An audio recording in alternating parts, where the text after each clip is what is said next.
All right, good afternoon, ladies and gentlemen. Welcome to the Board of Adjustment. The meeting is now open. Madam Secretary, could you call for the roll for determination of quorum, please?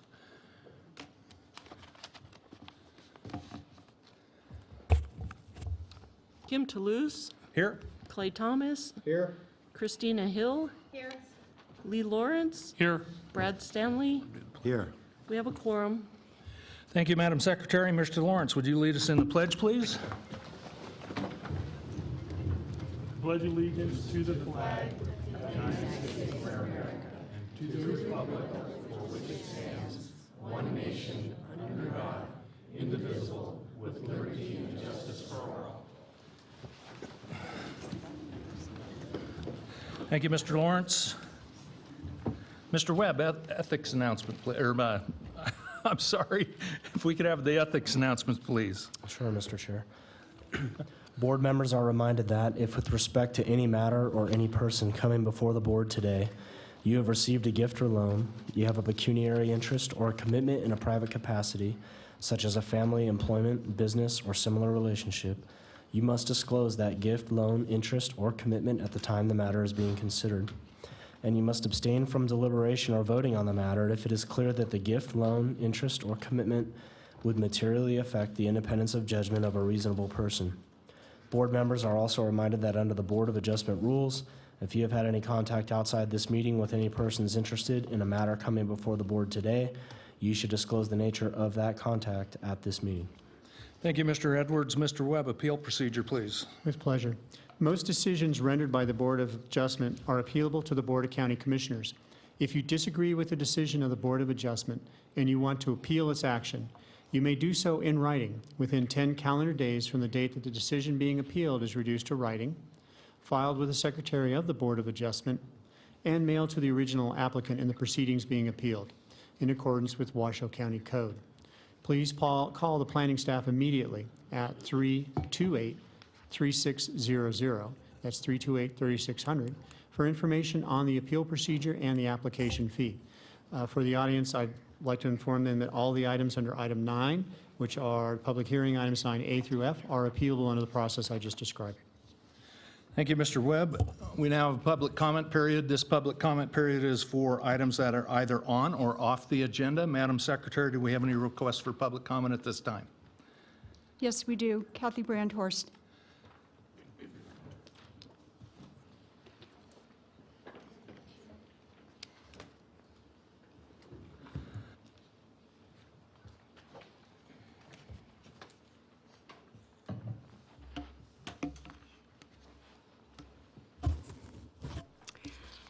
My name is Kathy Brandhorst, and I'm also the United States President.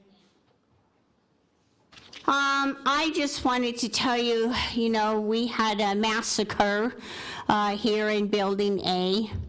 The massacre took place on the 3rd floor of this building, and I wanted to let you know that 150 people are dead. Oh my. The machine guns came through the 3rd floor because we have the accounting department up there. And of course, we all know who the bank robbers are in this city. The very poor ones, the poorest that you ever find wherever you go in this city.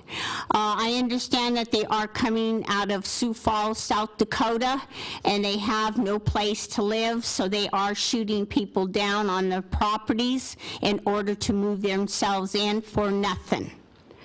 And I just wanted to tell you, too, there's a lot of missing houses on the lots, but they are covering it up so that the lot looks like there was never a lot there. Oh my God. And so they lifted the house out, and nobody knows what lot are we talking about. Oh, my God. So, also, the biggest problem now is stealing houses out of our area and taking them someplace else and setting them up so that they can have a place to live for nothing. They still putting up poles and wires, especially in my area, and those poles and wires are getting worse. The wires are so many connected to our apartments because they have no way of paying their gas and electric, or their rent either. They cannot pay rent. And the problem is that when I use my gas in my oven, the gas goes way down because they have to use half of my gas or even more. And so I just wanted to tell you too, when I'm using my air conditioning inside my home, that air conditioning is not on at all because they have to use it in their place, which they don't live there at all. And it's just annoying that, I have to pay my part. I'm not going to pay their part at all. And already they're complaining at the energy assistance, I guess, that they are paying more than $1 million for people who can't afford to pay the gas and electric. And we are getting really, really upset because I'm not going to pay their part either. Thank you, Madam Secretary. Anyone else? Thank you. We'll close this public comment period. The chair will entertain a motion to approve the agenda. We need to make one change on the agenda on item 9C. Trevor Lloyd will be the staff on that item instead of Kelly Mullen. So the chair will entertain a motion to approve the agenda as amended. So moved. So moved. A second? Mr. Chair, just for technical purposes, it's not actually amending the agenda. It's fine for you to point that out, but you can't actually, make a language change on the agenda. So it doesn't change anything, though. All right, thank you, Mr. Edwards. So we will move, so the movement for approval of the agenda. A second? Second. All in favor? Aye. So we'll approve the agenda. Chair will entertain a motion to approve the draft minutes from the April 6th, 2017 meeting. Make a motion to approve? Second? Second. All in favor? Aye. Aye. Aye. Motion abstain. And you are abstaining because you were absent, okay? So we have 4 ayes and 1 abstention. Okay. Moving on to the next item, item 8, planning items. Possible action and discussion to direct staff to draft amendments to the Board of Adjustments rules, policies, and procedures to remove the public comment time limit rule of 5 minutes for a speaker representing a group and other matters as appropriate. Mr. Webb. For the record, Bob Webb, Planning Manager. And I overlooked a scribbled note, and I just wanted to let the board know just before I got into this that we have a relatively new planner who has been hired to the department within the last month and a half. Her name is Julie Olander. She's sitting in the back of the audience next to Mr. Pelham. And I just wanted the board to know that she's there and that in the future you'll probably be hearing cases from her. But she's back there listening to the exciting Board of Adjustment meeting. Okay. Specific to this item, what staff is requesting for the board is a direction from the board to bring back to you an amendments to your rules, policies, and procedures that you adopted several months ago now, specifically pertaining to the 5-minute group time limit. The Board of County Commissioners, by the way, does not have a similar time limit. They have 3 minutes per person regardless. We've noticed that in application, not only at the Board of Adjustment, but most recently at the Planning Commission meeting, the application of the 5-minute rule and pertains to groups has been unwieldy and actually unmanageable for both this board and for the Planning Commission. And so what we're asking is direction to bring back proposed amendments to you at your next regular meeting, which would be in August, with possible amendments to the rules, policies, and procedures for the board then to take discussion, any public input, and possible action on those amendments.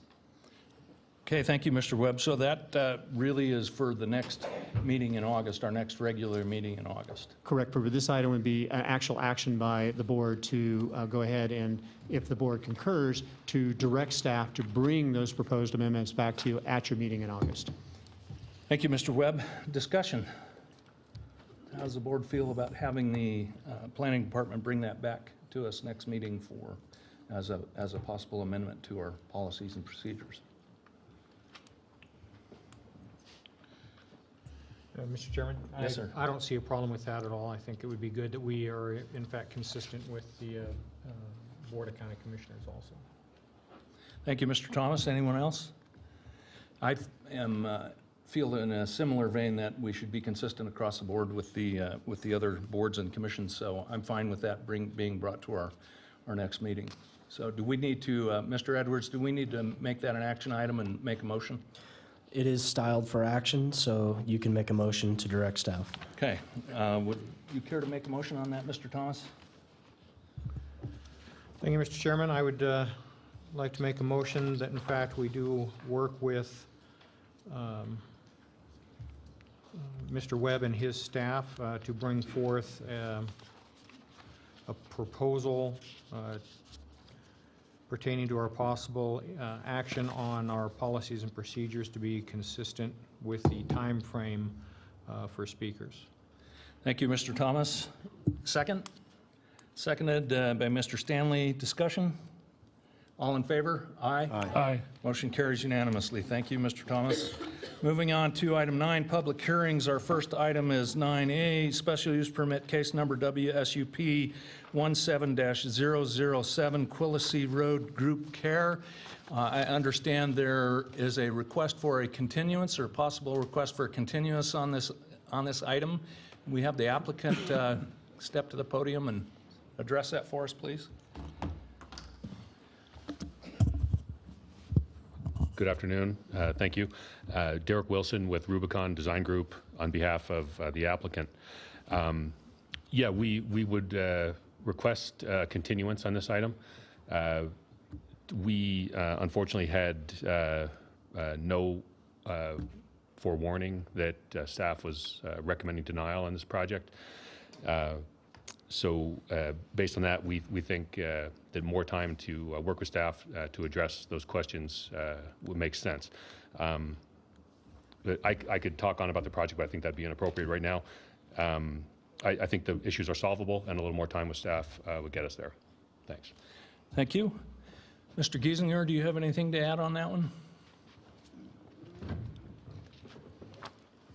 Good afternoon, Chair Toulouse, Chad Giesinger, Senior Planner. For the record, I do not have anything to add. We do intend to work with the applicant further should this be continued, and we actually have a agency review meeting scheduled for tomorrow. Thank you. So we'll bring it back. Actually, we'll bring it back to the board just for a moment. Let me think about how we should do this and what order we should do this.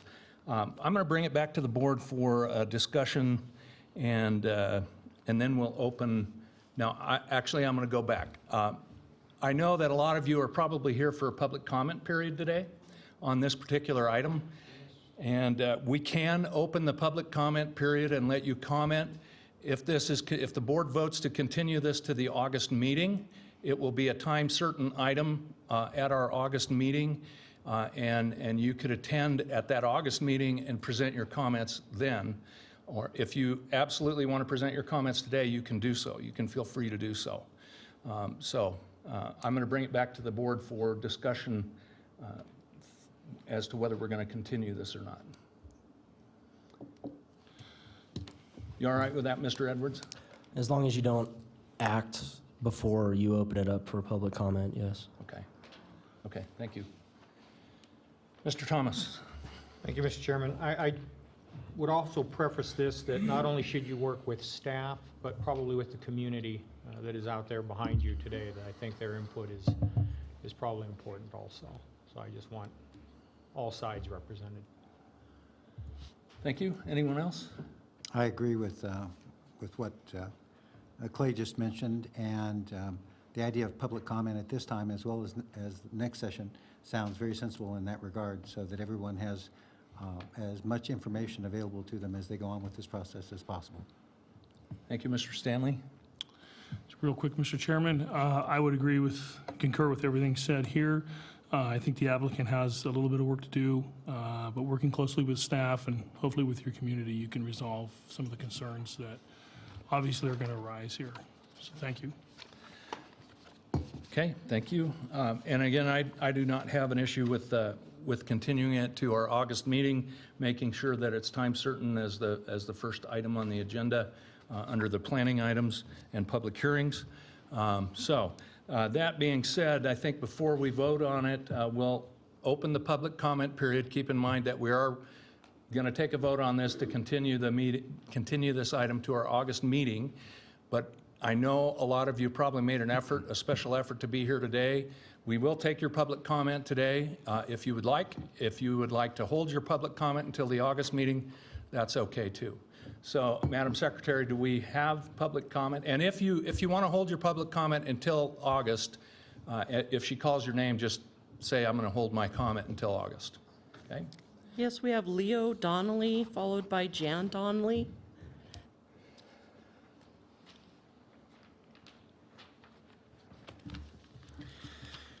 My name is Leo Donnelly, Leo Thomas Donnelly. I go by Tom. My friends know me as Tom Donnelly. And I've lived at 3355 Coolsey Road for about 27 years.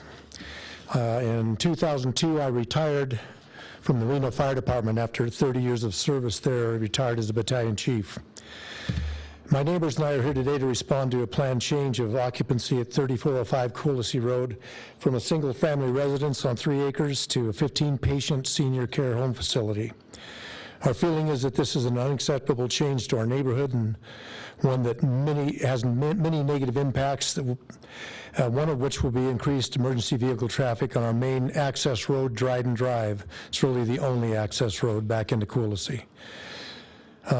This facility will be required to have working fire alarm and sprinkler systems and will generate false alarms, many false alarms per year, in addition to the actual necessary calls for service that this 15-patient and some employees will generate in a calendar year. The fire department will have to respond to each alarm every time they come in. When emergency vehicles go down Dryden, there's nowhere to pull off to the right to let them by, nowhere to pull off to the right as they're coming on. We just kind of get frozen there as we decide whose right of way it is and can they make it, can they get clear.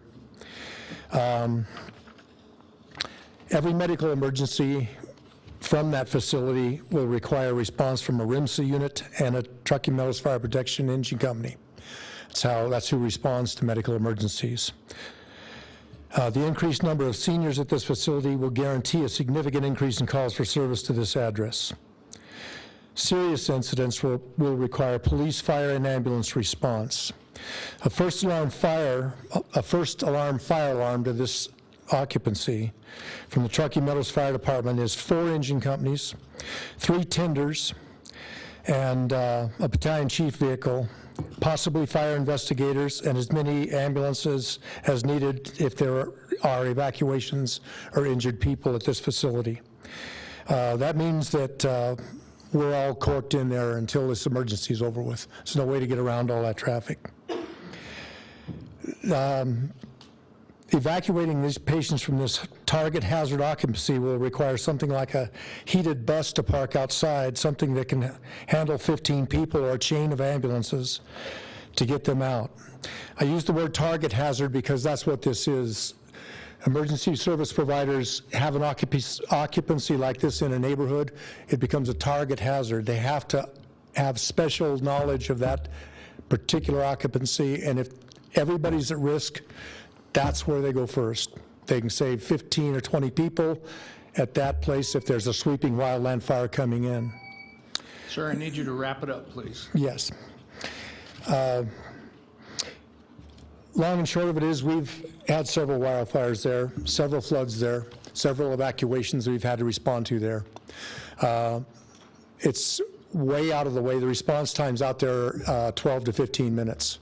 It really is kind of unfair, I think, to the patients in that place. That's not a good enough response time to do anybody any good if they really have a heart attack or they're having difficulty breathing. So I think it's the wrong place. Recommend we deny the application. Thank you. Madam Secretary, next. We have Jan Donnelly, followed by Art O'Connor. My name is Jan Donnelly, and I've lived with him for 28 years out there in Quillisi. And I'm here to address the reason that this commercial property or project is not good for our residential area. We've read the zoning guidelines and see that a residential group home is allowed in our area, but that multifamily homes are not allowed, and this project is exactly that. It's a commercial project for profit for non-family members. This project greatly exceeds the existing home to over twice the current size, with transient people, which in my opinion throws it into a commercial category. It has plans for parking lots, lights, huge increase in utility capacities and road use. What this applicant is asking is that well over 50 families from our area who have lived there for many years endure the impact to our quality of life so that a number of unrelated tenants and unrelated employees can have a little room in our neighborhood. Mr. Hughes stated in his application that the project would have a low impact on our community, and we completely disagree. Our quality of life will be affected significantly when the bottom line is for business rather than to be part of our neighborhood family. Mr. Hughes and his investors' primary commitment is to make sure that they have a return on their investment property. These owners won't live on the site or even in our neighborhood. Neither will the employees. It's their place of employment. There will be no commitment to this neighborhood from either the Hughes Corporation, the facility operators, the subcontractors, or the tenants. All of them will come and go through this facility in a year or less, while the rest of us who own homes in this area will be affected every single day for the rest of our lives. Mr. Hughes' statement that they've never done something like this group home before, he made that to us at a community meeting, is obvious in the big spaces in the application. There are several statements that give no answer and say plans will be left up to the management group, which is Mr. Hughes' other company, Hughberry Senior Care. To me, this is unacceptable. We don't want you to approve a building facility and then have a thrown-together plan for operation. As you'll hear from others, this plan omits the impact of additional utility usages and has completely underestimated the amount of traffic, noise, and nuisance to our neighborhood. What the Hughes project has applied to do is turn one residential home built for 2 occupants into a huge commercial project for a minimum of 20 people daily. And it's unlikely you would let us subdivide our properties and put a other house on our lots. Our infrastructure in the area wouldn't accommodate that. We can't have apartments, we can't have 7-Elevens. We don't want that kind of thing in our neighborhood. And I'm asking you to deny this application for a commercial business. Thank you.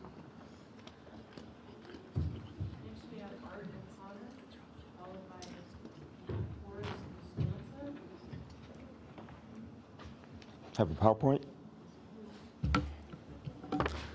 My name is Art O'Connor. I live at 10985 Dryden Drive. We are just 2 parcels away from this project. What do I point this at? Oh, there we go.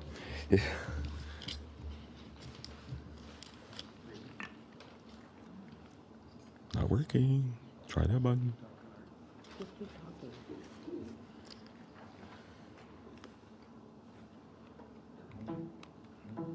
Maybe dead batteries? Not working. Oh, there we go. Okay. Okay, so this is our neighborhood. Dryden begins at Holcomb Drive, Holcomb Ranch Road, and terminates at Quillisi. That's this red line that comes down here, and the termination is right there at Quillisi where this project is.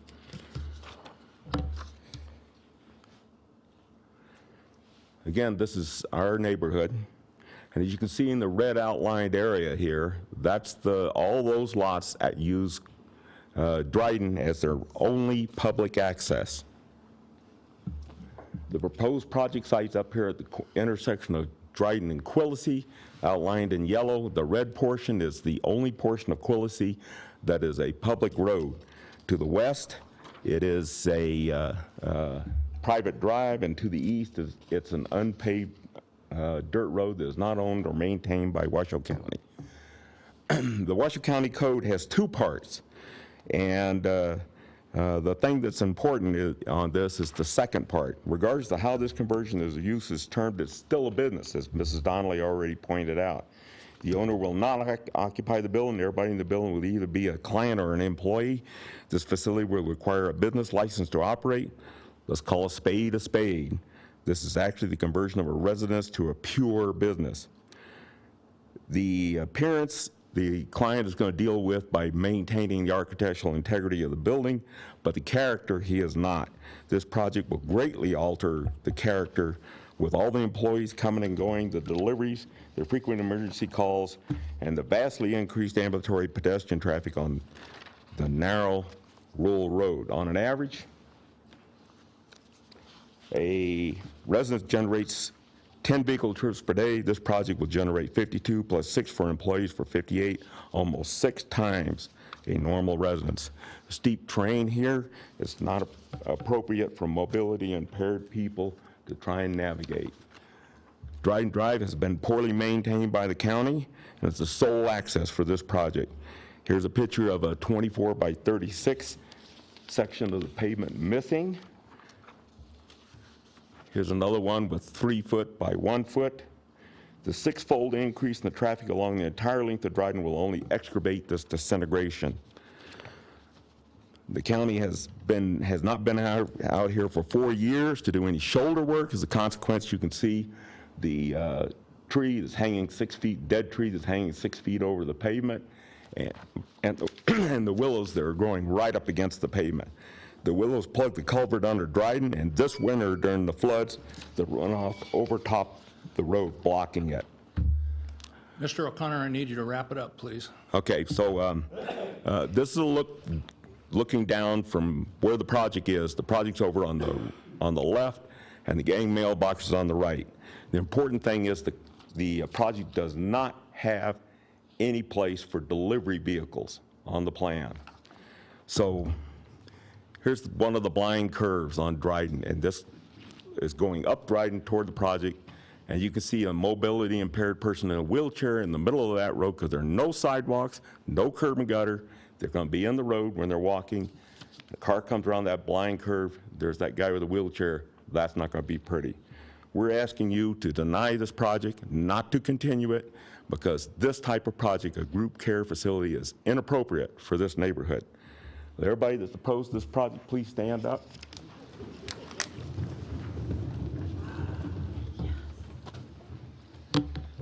Thank you. Next.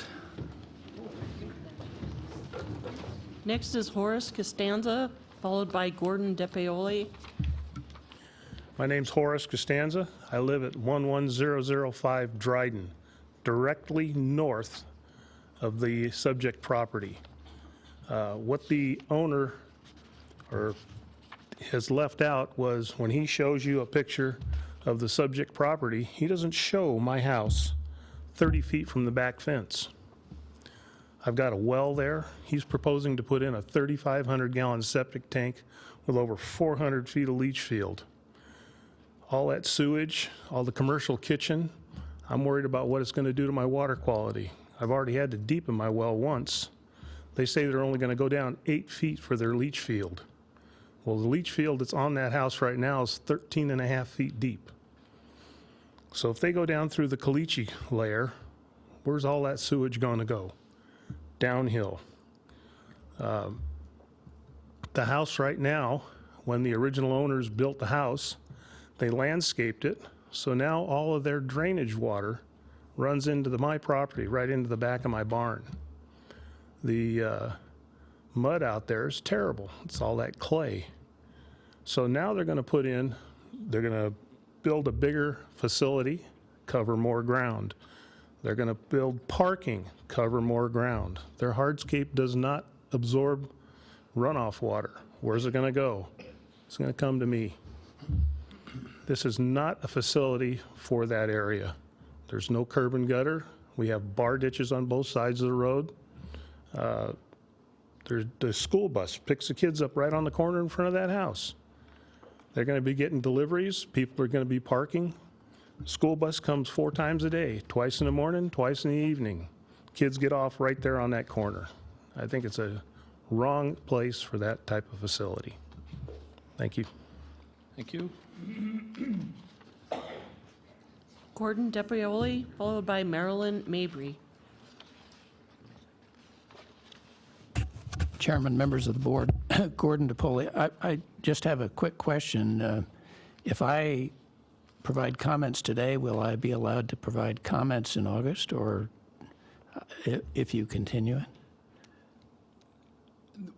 We are more than likely, well, I can't speak for the board, but my vote at this point would probably be to continue to the August meeting.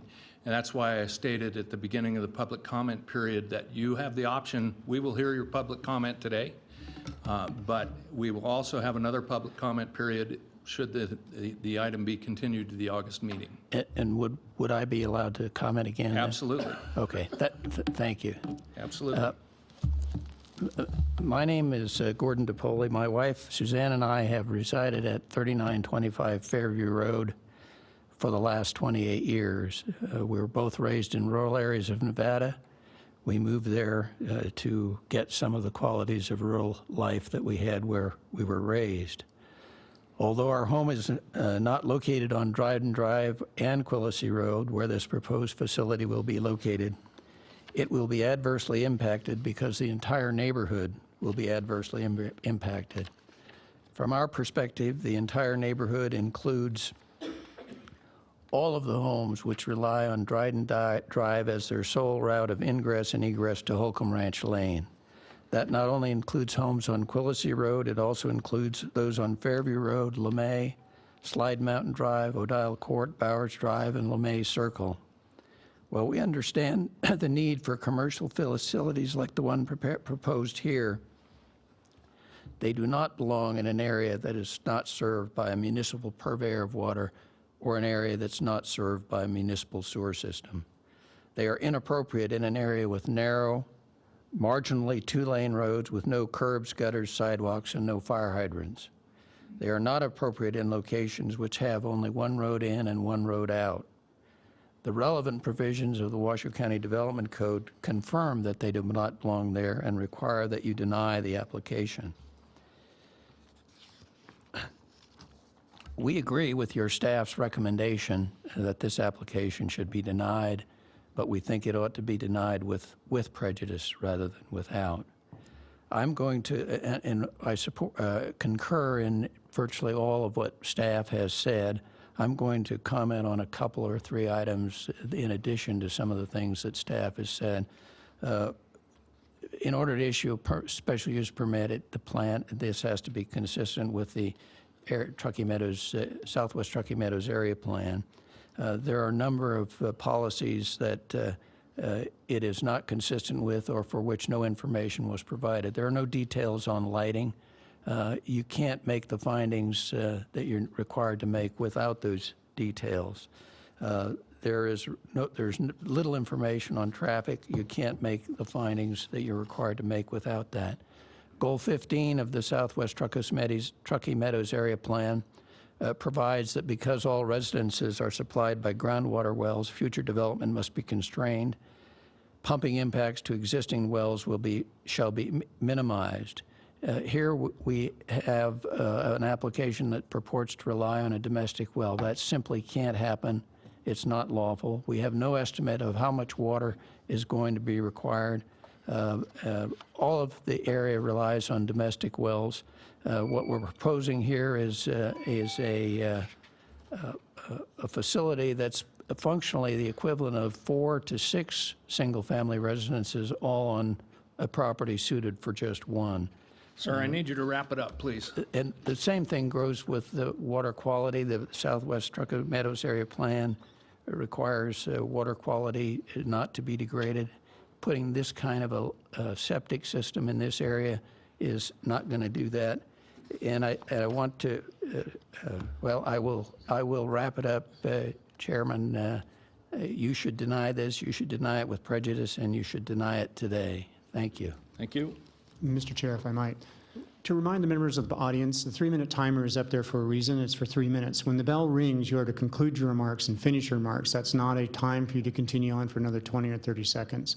So for the members of the audience, please respect that. When the 3 minutes is done, conclude your remarks and be done with 1 or 2 seconds. Thank you. Thank you, Mr. Webb. Next is Marilyn Mabry, followed by Ed Valk and Randy Singer.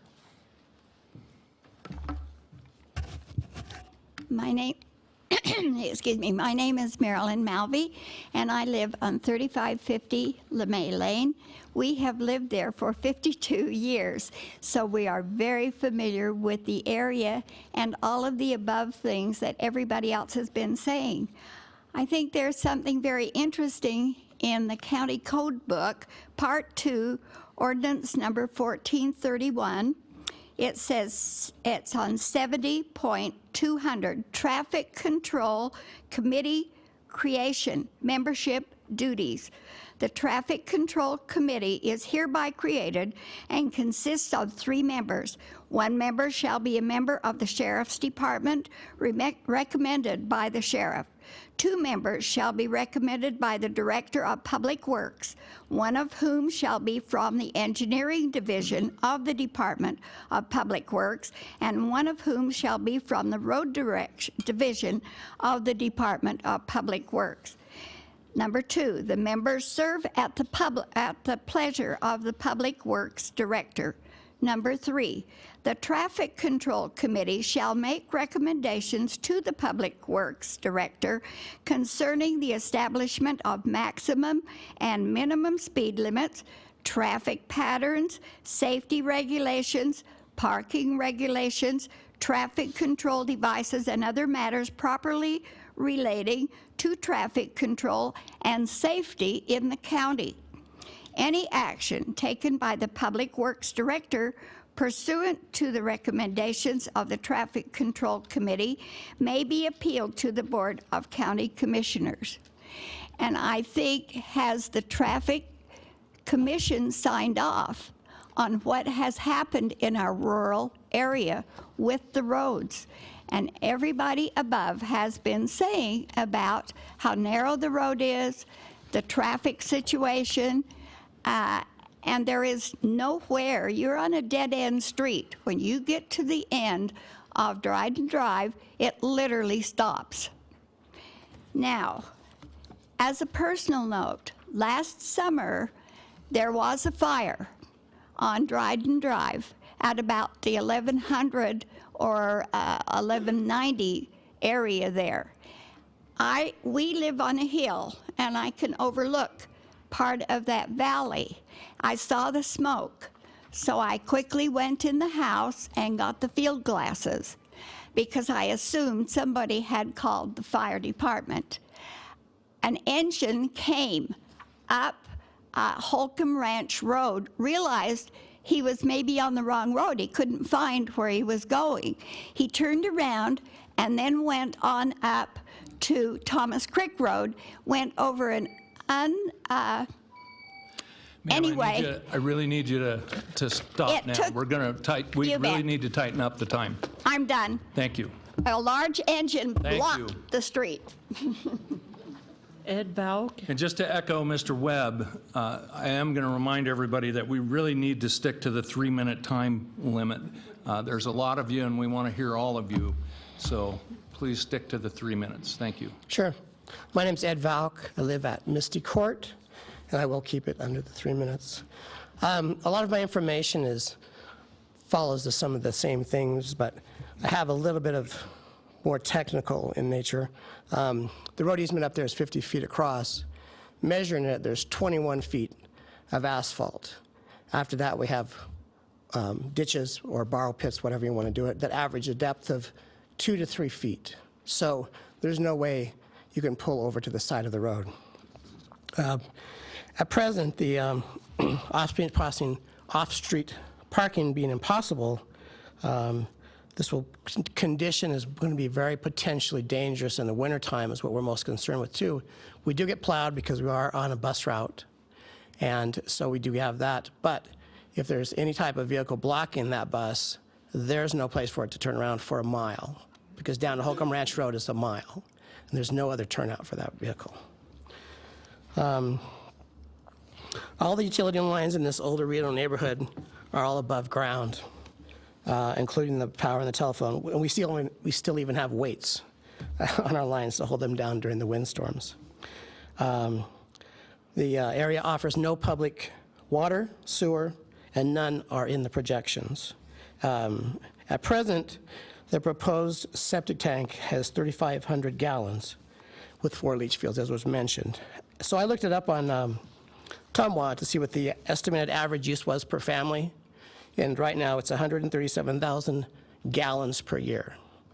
Assuming a family of 5 on a 12,000 square foot lot, and we take that out to what's being expected with 15 occupants, 2 workers, so we give it, say, 5 families, then we're looking at 400,000 gallons of wastewater and approximately 7,700 gallons to be dumped each week.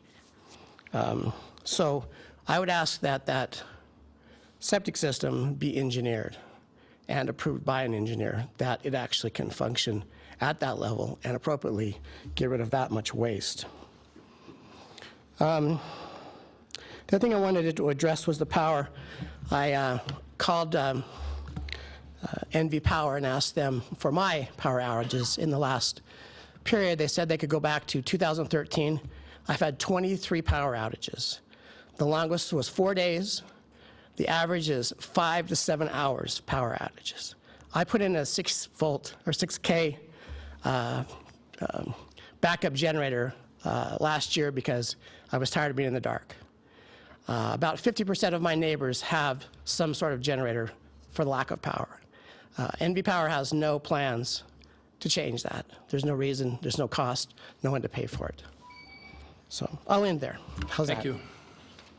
Next is Randy Singer, followed by Kim Guanasso, followed by Darlene Huff. Hi, my name is Randy Singer. I live at 3370 Quillisi. I'm going to speak about group homes. As of late last year, I had both my mother and my sister-in-law in group homes. I'm very familiar with them. I've been in quite a few of them, looking for different places for my family. I am all for group homes. I think group homes are a great idea, but I do not believe at all that it should be where they are proposing to put it. It's not just that it's in my neighborhood. It is, the safety issues are numerous.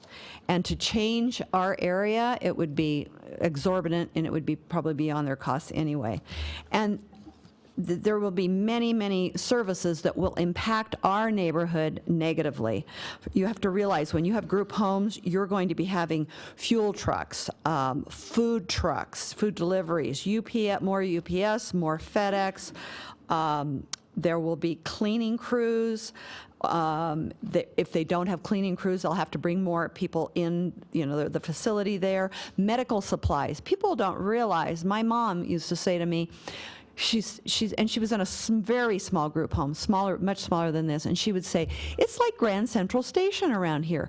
There's always people coming and going, and it's really true. I used to visit her regularly, and I was surprised how many people went. You have to realize these people, it isn't when, it isn't if, it's when they will go into hospice facilities. Hospice keeps the people where they are. They don't want to put them in another facility because they're comfortable there. And hospice, they require minimum of 4 people assistance weekly for each person in a hospice situation. So there's way more traffic than even they were talking about being proposed. Again, the medical supplies, the medications that are delivered, the oxygen, social services comes out there. I had to fill out so many forms and meet different people from social agencies. Families, you have to realize there's going to be at least 10 or 12 of these 15 that are going to have family driving on those roads regularly. We have ice and snow, and I hate to admit I have gone off into our ditches several times, and I have 4-wheel drive. It is not a safe road for people coming out visiting. Caregivers, they talk about 2 people. There's no way. There's 3 shifts. You got 3 shifts, 2 to 3 people. You have medication administrators. You have physician's assistants. coming out. Maintenance trucks, laundry trucks, or they're going to be putting more burden onto our sewer and water if they have it in-house. They have to have a large van for shopping, and Ma'am, I'm sorry. thank you very much. Thank you. Kim Guanasso, followed by Darlene Huff, followed by Rick Matlich. Thank you, Mr. Chairman, members of the board. My name is Kim Guanasso. I live at 11210 Vincent Lane, which is a couple of rural roads away from this proposed project. Again, only public road is Dryden that reaches my home. It's a very narrow road. It's more narrow than a back urban street, residential street. The plans call for 15 bedrooms. I know they say 15 patients, but 15 bedrooms. Ostensibly, that could accommodate more than one person per bedroom, and there are 16 toilets. This is an extremely large commercial operation in a place where residents, many of us have had to drill new wells. I had to drill a new well a year and a half ago. I would say a multitude of my neighbors had to as well. The nature of the area does not allow itself to such a very extreme commercial operation. I would point out under state water law, a domestic well is only authorized to draw 1,800 gallons a day. Doing some quick research in the back, it says that that's 657,000 gallons a year. A four-person home uses about 200 and something gallons a year. This project could easily, probably in excess of 1.4 million gallons a year. I don't see how they're ever going to be able to meet state water law with this kind of an operation located where it is. Thank you very much for your time. I would ask for you to just deny this outright. It is an extraordinarily inappropriate project for this rural, very sparsely populated area. Thank you. Thank you. Next is Darlene Huff, followed by Rich Matlich and Cheryl Valk.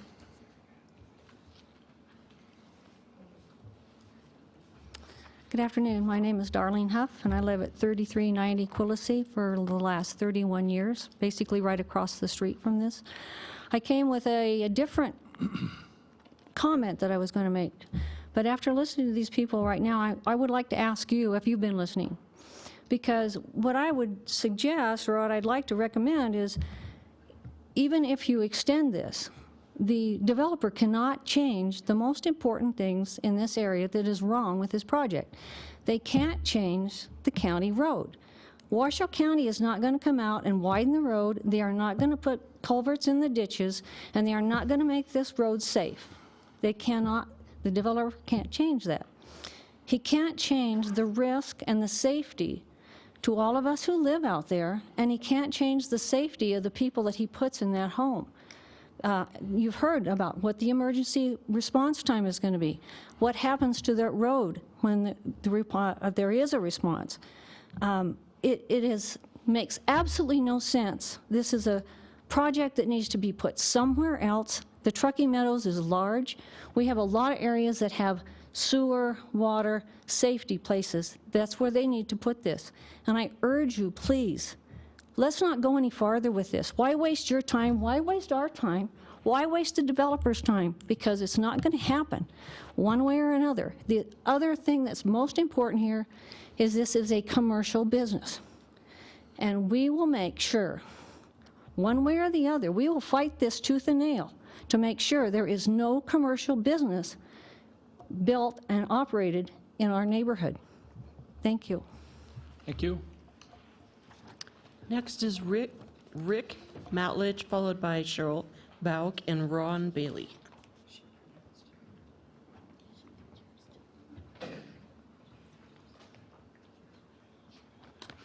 Hi, my name's Rick Matlich. I live at 3500 Quillisi Road. Pass this house every time I go up the road, going home. The items that the people before me have presented to you should speak loudly. And I sit here and go through my list and iterate the same impacts that this project would do. But the one that really sticks in my mind is just this past year, we had 2 evacuation notices, our own self, just this past year. In the past 5 years, we've had approximately, at least that I know of, 6 evacuation notices. Those were come to us across on the phone or through our cell phones or our home phones. There was other fires that were not brought up, to our attention at the time. But where there's only the one road going in and out, and as it's been said, how the road conditions are, the traffic, what this generates, with emergency equipment getting in and out, I don't know if the safety factor would be there for a facility like this. I was asked when I lived there, because I do carry a general contractor's license, by the original builder to build that home. What I have here is what it's built of. It's built of press board and styrofoam.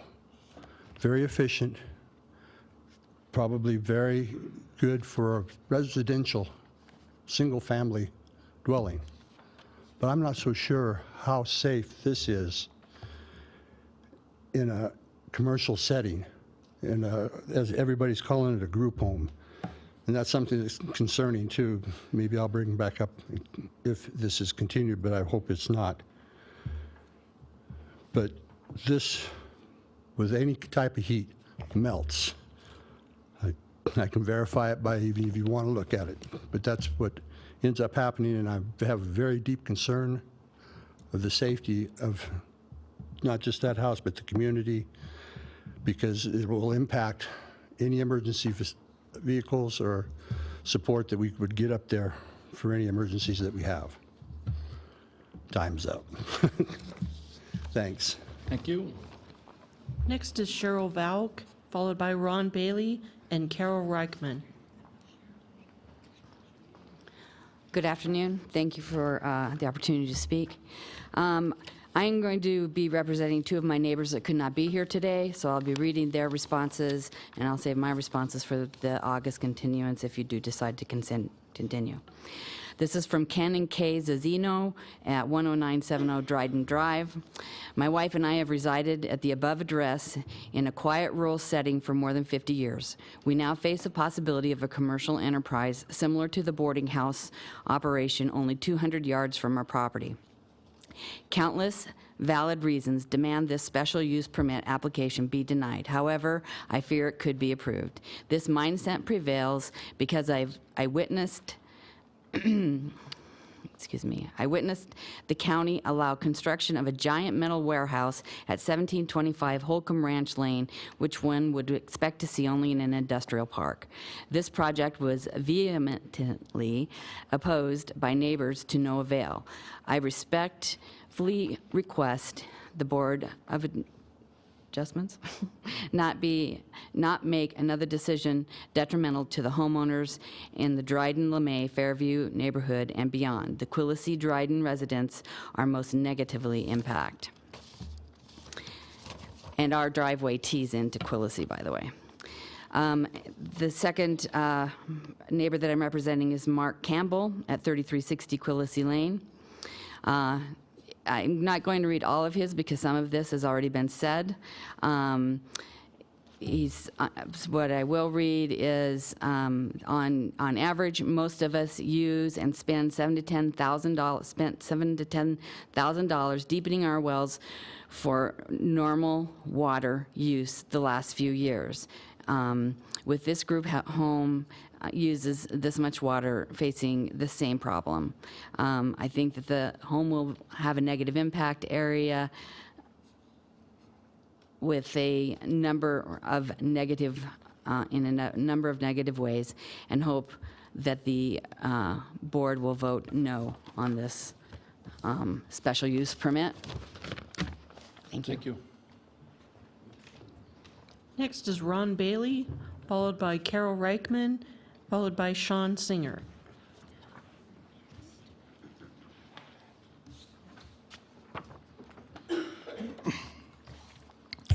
Hi, my name's Ron Bailey, and I live right on Quillisi Road. And I have certain concerns. You've all heard that the roads out there narrow, poorly maintained, windy roads, and they have corners that you can't see the dangers at. And the most important thing that I see is there are a lot of children that ride bikes out on Quillisi Road. They're not aware of the dangers that could be there if the traffic is increased. And my biggest concern is that one of them would get into trouble. All of these things that have been mentioned to you, windy road, blind corners, poorly maintained, and Quillisi's a dirt road. And children like to ride on dirt. And it's a big danger to them if that traffic is increased on those roads. Thank you. Thank you. Next is Carol Reichman, followed by Sean Singer and Bruce Meisner.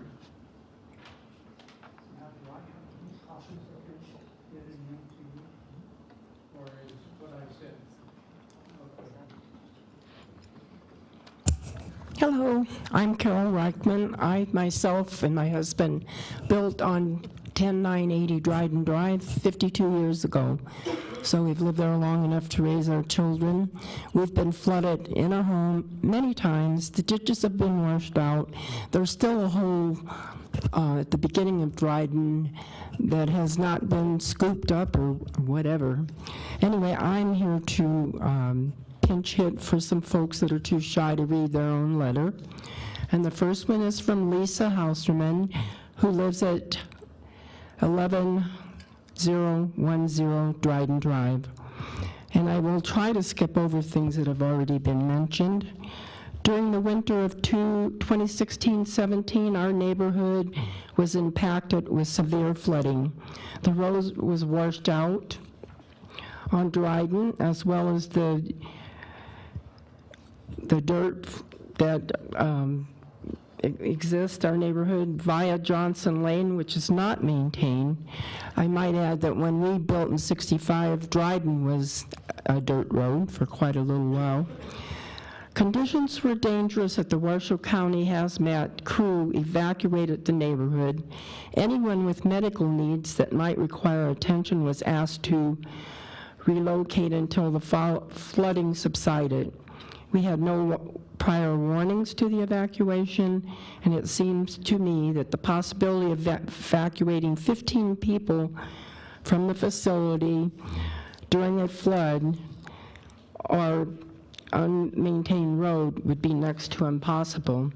This letter is from Gail Nelson for Pet Nelson, 3535 Fairview and 2660 Holcomb Ranch Lane. My family has lived in this area for 50 years. Every year it seems traffic is more congested with many people speeding. We see that a lot on Dryden, especially when the young teenagers start driving. She rides her bike and frequently walks every day. She's afraid that she'll get hit by speeding drivers. And she has empathy for the group home, but the roads would be unattainable. And we just lived through this last flood. We were flooded. We've been flooded many, many times over the 52 years. A previous fire burned part of our property. Trying to evacuate a group home in one of these types of emergencies would not be sound. Thank you. Thank you. Next is Sean Singer, followed by Bruce Meisner, and then Ryan Newmarker. Hello, my name is Sean Singer. I was asked to read these letters from a couple residents. This one's from Peter and Susan DeGrazia. They live on Dryden and LeMay. Dryden Drive is already overburdened, poorly maintained road with no shoulders and deep ditches. The group home will have potential to increase traffic by 41 trips per day, four times more than it is right now. Intersection of Holcomb Ranch Road and South Virginia in its present form is now the busiest and most hazardous intersection, or most busy in the area. There's been quite a few accidents. On snow days, Dryden is not passable without four-wheel drive, and even with that, there are cars that go in the ditches every major storm. Commercial business is not keeping with the quality of life in this area. This one's from Marilyn Parsons and Carol Hashimoto. If approved, this project would decrease property values, increase traffic on Dryden. It's already too narrow and dangerous for existing traffic. Decrease pedestrian safety on Dryden Drive, further limit the ability to evacuate neighborhood in case of a fire disaster, pave the way for future commercial requests, jeopardize groundwater that's already limited in drought years, and overall negatively impact the quality of life of the existing homeowners. Thank you very much. Thank you. Next is Bruce Meisner, followed by Ryan Newmarker, followed by Kathy Brandhorst.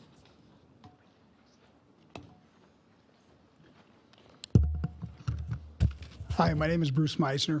We live at 3375 Quillisi Drive. We're directly across the street from the proposed home. The reason here today is we've lived there 4 years. My wife and I, like Mr. DePoli, I grew up in rural Nevada, and it was a kind of a quality of life when we drove up there on that narrow road. It was a place we wanted to live. My 7-year-old and 9-year-old ride their bikes down to the Newmarkers Pond with their black lab and practice ducks, chasing ducks and swimming. And that's the quality of life that we moved there for. One of the most difficult things, I think it hits the point, is the situation when I first was trying to convince my wife to buy the house, and our dream house it was, is my mother. I had to arm wrestle with my mother-in-law, who said, absolutely, because those kids are going to be driving someday, and that road is so dangerous. I don't want my grandkids ever driving on that road. And probably if you've ever been up there, you've seen that. A couple of things, and I don't want to go over everything that we've already talked about. When this project was first proposed, I thought it was the most irresponsible and totally a disregard for the quality of life in the area, as well as the quality of life people who would stay in a place like that. As Art pointed out, when you drive to the end of Dryden Road in Quillisi, there's not a stop sign there. And the reason that is there isn't a lot of traffic. But directly across from the proposed home is where our community mailboxes are. And again, the road's about a car length and a half wide, and this is where everybody stops and gets their mail, directly from the entrance into this home. So it was never designed to be that type of facility. For that type of facility. We've talked about the sewage. We've talked about the environmental concerns, which I think outweigh anything, especially when you're concerned with Horace's concern. But again, the impact on children. There's 2 bus stops there, one for the elementary school children, 5 years old up to 6th grade, 11-year-old. Then the middle schoolers in the after, a little bit later, and in the morning and in the afternoon. And you have 5-year-old kids, my own kids. There's probably 20 different families up there that meet there, and there's not a stop sign there. That's where they're running and playing, and that's the quality of life that everybody moved up there for. And when we moved in 4 years ago, that was a quality of life that we wanted to maintain, as well as support everyone else who lived there. When we survey our friends who live in the neighborhood, from Dixon to Lone Tree to Faretto to Kinney, Holcomb, Lakeside, Thomas Creek, Huffacre, and Foothill, they're all against anything like this in this area. And if you've driven up there, you know that this was never designed for that. So we are definitely against it. Probably the greatest impact is that it's completely irresponsible, and it's a disregard for the quality of life in this neighborhood for all of our neighbors, and even the neighbors that I mentioned in this general area. Thank you. Thank you. Next is Ryan Newmarker, followed by Kathy Brandhorst. Good afternoon. My name is Ryan Newmarker. I live at 3450 Quillisi, 2 houses down from the proposed project. My neighbors have kind of touched on nearly everything. There's not a whole lot more to touch on other than the fact that I feel much the same as everybody, and especially what Bruce just said. I purchased, my wife and I purchased our home 10 years ago. I'm a 3rd-generation Nevadan, born and raised in Reno. There's very few places left in this town to be able to have some room to grow, breathe, have a little bit of property. And this is one of them. Knowing the town, you've got the way I look at things, there's so much of the town that is blended together now. But if you take our community, you take Holcomb Ranch, Huffacre, Dryden Drive, Quillisi, you take Pleasant Valley, Belli Ranch area and Verdi, Mogul, there's still some pockets that have a little bit of room to grow and to be your own person and let your kids run and play. That's what we moved up there for. This kind of goes against everything that I bet everybody in the neighborhood wants to see. You can't tell me in this town, with the way the construction is and the commercial properties that are available and the other areas in town that would be a better fit, that they cannot find another place or location that would be safer for their patients and just a better fit for overall resources for their patients in their facility. Long ways from any main roads, as everybody's touched on.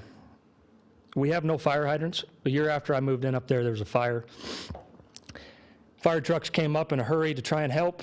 2 or 3 fire trucks come. Everybody's asking where the hydrants are. There are no fire hydrants. They suck water out of the ponds if that's available, or they bring a water tank with them. So that's obviously a big issue for me. And the way that this house is set up, a photo would have been better help. But the driveway that they're talking about, which is the only place to park on this house, the only place to pull off of the road, whether it's Quillisi or Dryden, for this property, faces Dryden, is their garage. Their driveway, backing in or backing out, community mailbox directly behind the driveway. School bus stop directly next to the community mailbox. If you GPS the house, family members, patients that are going to visit, and you type in the number for the house, you go past the driveway to Quillisi, hang a right. That's the front door. If you go down that road, it's a dead-end road. That's where I live. There is absolutely no way to turn around. Garbage trucks cannot turn around. Fire trucks cannot turn around. People that know the house that pull into the driveway, not as big of a deal. People that don't know the house are going to go where the GPS tells them. They go down the street. It's a blocked gate, dead-end road. You cannot physically turn around. The garbage trucks turn around at Quillisi and Dryden and back all the way down the street to get the trash. Fire trucks and ambulances will be doing the same thing. Thank you. Thank you. We have no further public comment. I thought we had one more. That was for the next item, sorry, my mistake. Okay. All right, so we'll close the public comment period, bring it back to the board. Thank you very much for your comments, greatly appreciate it. The applicant has asked for a continuance to the August meeting, and that he is well within his rights to do so. So I'll bring it back to the board and entertain a motion for that continuance. Mr. Thomas. Thank you, Mr. Chairman. Before we do that, I was just kind of curious, maybe give Mr. Wilson an opportunity to come back to the podium and see if he wishes to address any of the concerns that the citizens have. Mr. Wilson, would you care to step up? Thank you. I appreciate the consideration. I think I'm reluctant to initiate the debate at this stage. I appreciate people's concerns, and I've taken plenty of notes. I'd rather proceed with your actions if you're okay with that. Thank you. Thank you. Anyone else on the board? Anyone care to make a motion? Mr. Chair, Mr. Chairman, will we have an opportunity to discuss this a bit before we make a motion, or is We is a motion? can. Typically, we can make a motion in a second and then go into discussion before we vote. So I think that's kind of where we're at. And Mr. Chair, at this point, the discussion would be about whether to continue it. If you're going to have a discussion about the project and all those things, then you need to do the whole presentations with the applicant and staff and do that whole thing. So today, your discussion is about continuing it or not continuing it. Thank you, Mr. Edwards. Anyone care to make a motion? I move to continue this to the August meeting. Motion and a second. Seconded by Mr. Stanley. All in favor? Aye. This item will be continued to our August meeting. I want to say I really appreciate all of your comments. You will have another opportunity to speak at the August meeting. We will make it time certain. Mr. Webb, can we assure that this is the first item on the agenda for that session for us? For public hearing items, yes, because Yes. you'll have obviously administrative items that need to occur first. Thank you, Mr. Webb. Thank you again for being here. We appreciate your public comments.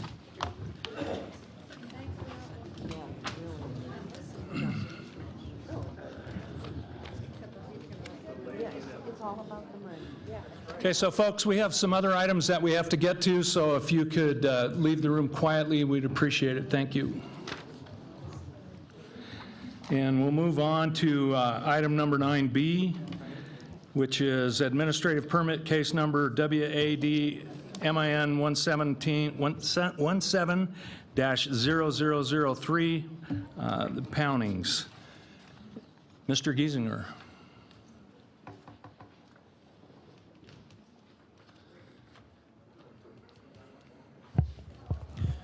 Good afternoon, Chair Toulouse, members of the board. Chad Giesinger, Senior Planner, Community Services Department, Planning and Development, for the record. This is WADMIN case number 17-003 for the Pounding detached accessory structure.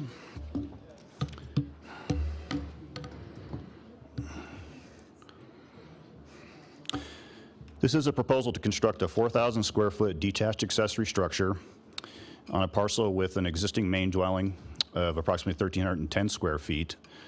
Per Washoe County Code, an administrative permit is required to construct a detached accessory structure larger than the main dwelling. So that is why we are before you today. The proposed building would be a metal building. The stated intent or use of it for storage and family hobbies. It would be connected to electrical, but not plumbing. The subject property is 1.61 acres in size, located off of Bridge Street in Verdi, across from Verdi Elementary. The surrounding properties in the area are of similar size and zoning, although this parcel is one of the larger parcels in the neighborhood. Large detached accessory structures are relatively common in the neighborhood, in addition to agricultural barns and things of that nature. The proposed location of the structure would be in the center of the lot, about as far from the property lines as it could be. And it will replace some existing deteriorated structures on the lot and also be used to enclose a parked trailer. Here's an overview of the vicinity, a little more detail. You see Interstate 80 there on the bottom, US 40 paralleling that, and then it's up Bridge Street before you hit the river across from the elementary school. Here is the proposed site plan. The yellow is the existing footprint of the main dwelling, and the orange there, looks like it got a little off kilter, is the outline of the proposed metal building in the center of the property. And Bridge Street, oh, actually the existing house is to the lower right. Sorry about that. Looks like my shapes got moved. Here's an aerial depiction of the proposed location. You can see the existing structure that will be replaced.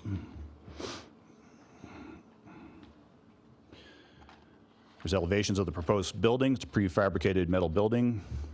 We'll have 3 doors on one side, 1 door on the other.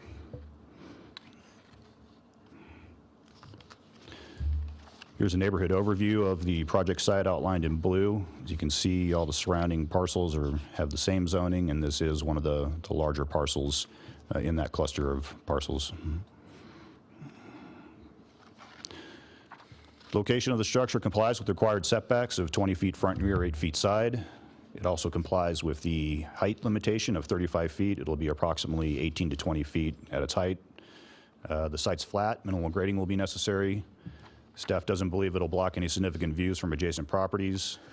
And even though it's a metal building, there will be a condition of approval, if approved, that the building be painted a light gray to avoid reflective metal materials. And the applicant is proposing to plant trees along the west facing side of the building. No comments were received from the reviewing agencies. Conditions of approval are contained as Exhibit A to the staff report. The project was not presented to the West Truckee Meadows Verdi Citizen Advisory Board, as they did not have a meeting. However, they were provided a copy of the application. And staff did not receive any comments from CAB members, nor has staff received any comments or objections from adjacent neighbors. Here are the findings for an administrative permit per Section 808 of the Development Code. They're the same as for a special use permit.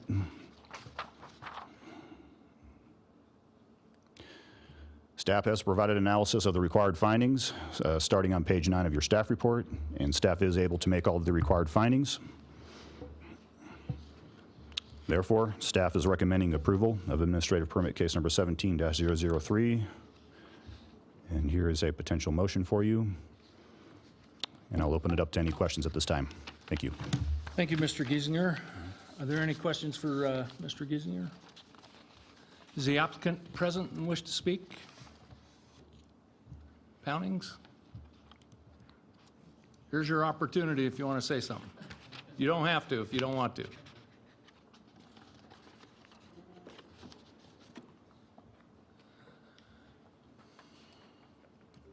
I'd just like to say that I was born and raised near this property. My family has had this property for near 100 years.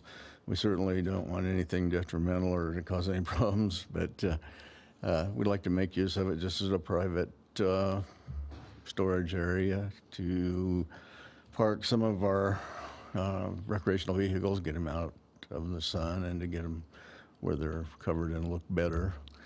And we feel there's plenty of room to construct this building. It won't be detrimental to anybody, and we've had no objections from any of our neighbors. So we appreciate your consideration.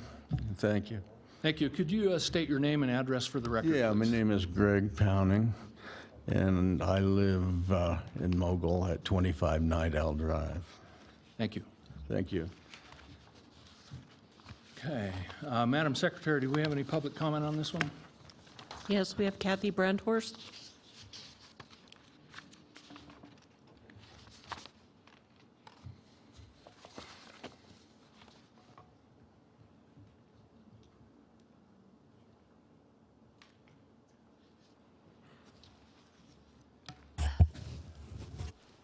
My name is Kathy Brandhorst, and I'm also the United States President.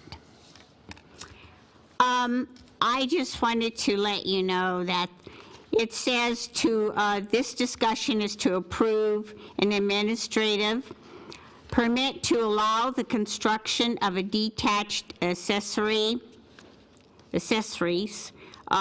structure that is larger than the main dwelling on the parcel. Well, you know, when there is construction being done, I'm wondering, why are we still going to keep it as a metal building? Why don't we just change that to a different structure? Are we stealing homes again? Are we stealing houses again? Are we building without a permit? Water tanks, are we talking about water tanks that have to be replaced after bullet holes? Are we stealing U.S. mail? Is that another problem? Are we going to replace mailboxes on different people's addresses? Well, I really don't know what the main dwelling on the parcel is. The proposed detached accessory structure is a 4,000 square foot prefabricated metal building. Am I close on the mailboxes? Stealing mail? And the existing main dwelling is a 1,310 square foot single-story structure. Again, are we talking about rebuilding? Are we talking, do we really have the building permit to do it? Are we into the metal building? Why can't we put it back to a, instead of a metal building, why can't we just put it back to original building? Well, these questions are my questions, and I really wanted to ask them because I'm not really sure what you're planning to do, one way or another. Because are we stealing homes? Are we stealing houses again? Is that why the partial, why that, the construction? Thank you. No other public comment, Madam Secretary? That's correct. Thank you. We'll bring it back to the board. Before we open discussion, is there any disclosures? I have a disclosure. I know Kyle Pounding, we are acquainted. There are no fiduciary or any interest in the property or between us, no employee-employer relationship. We are casual acquaintances, and that's my disclosure. You mentioned there's no employer-employee. Is there any type of business relationship between you at all? No.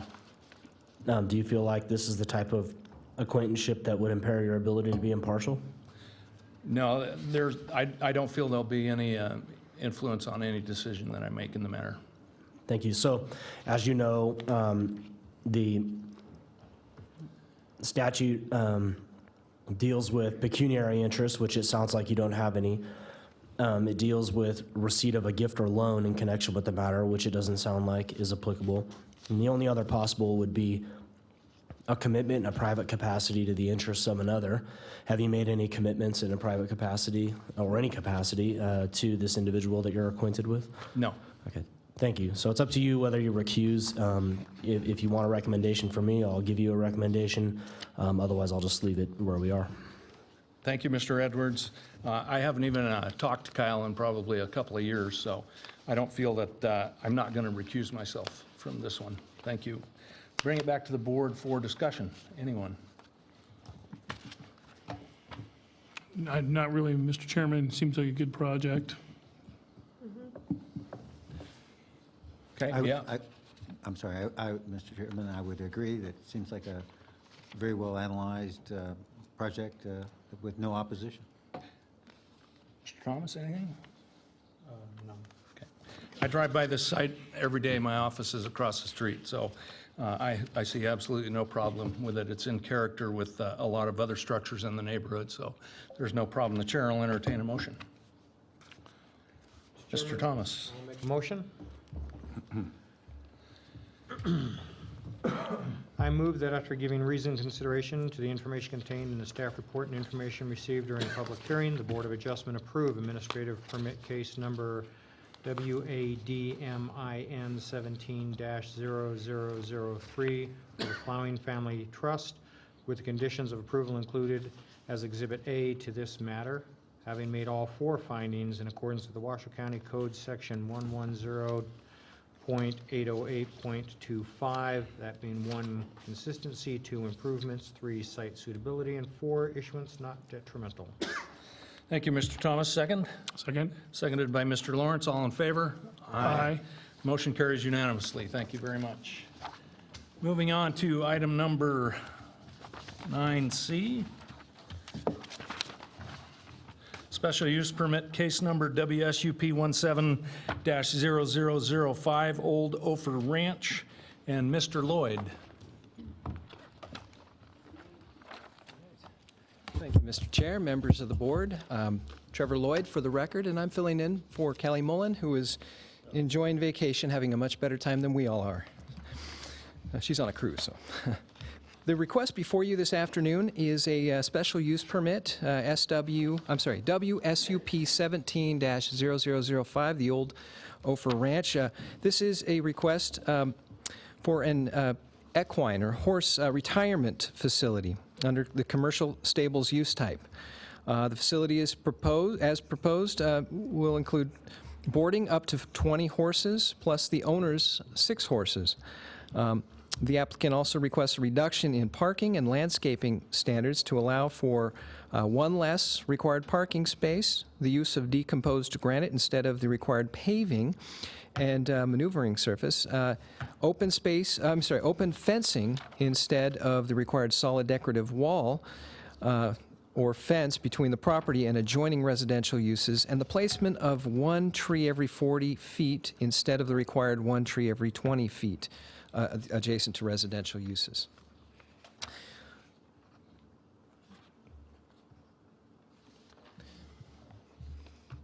All right, this subject property is located on Old Ophir Road, east of Old US 395 and Washoe Drive. The property has a zoning or land regulatory zone of low-density suburban and is 6.41 acres in size. This is a request, as I had mentioned in the description, to board on a commercial basis up to 20 horses, and to reduce the parking and landscaping requirements as discussed, and to develop this property in 3 separate phases. The facility will essentially be open during the daylight hours.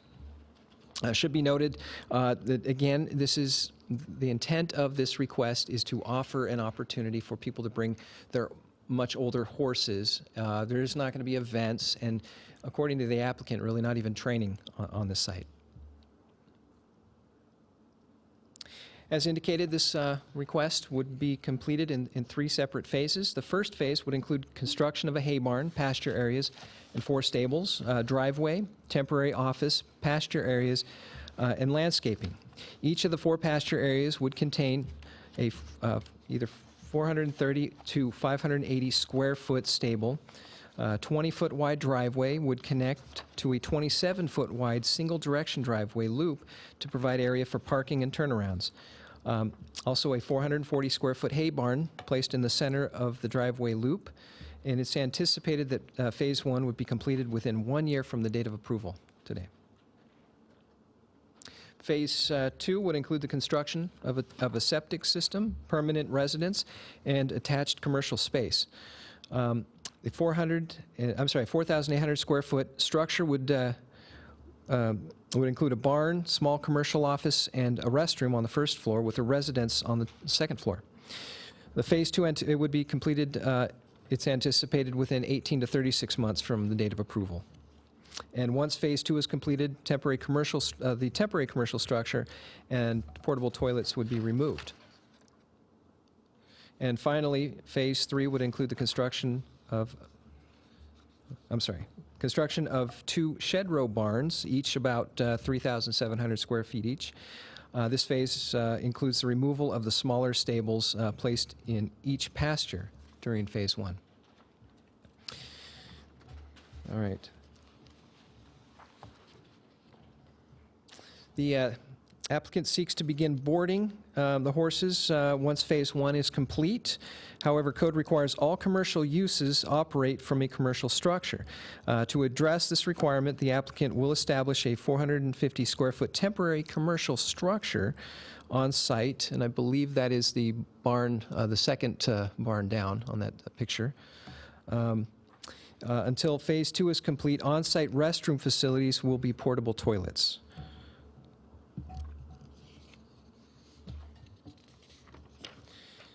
All right, as indicated, the subject property has a regulatory zone of low-density suburban that is essentially a residential designation. However, it does allow for agricultural and equine-type uses, such as the use proposed. There is low-density suburban zoning on the east and west of the subject property, open space to the south. There is high-density rural and general commercial across the street from the subject site. The South Valley's area plan explicitly places a high value on equestrian uses, such as this, in the area, and the maintenance of a rural lifestyle that supports this type of use. Now, the applicant is asking for a reduction of certain standards. Of those, the applicant is asking to reduce the number of parking spaces from 6 to 5 spots and to use DG or decomposed granite instead of paving for the driveway and the parking areas. Now, staff is recommending partial approval of this request.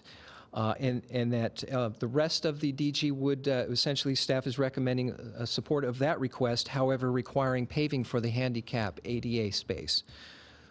Secondly, the applicant is asking for a reduction in the landscaping requirements.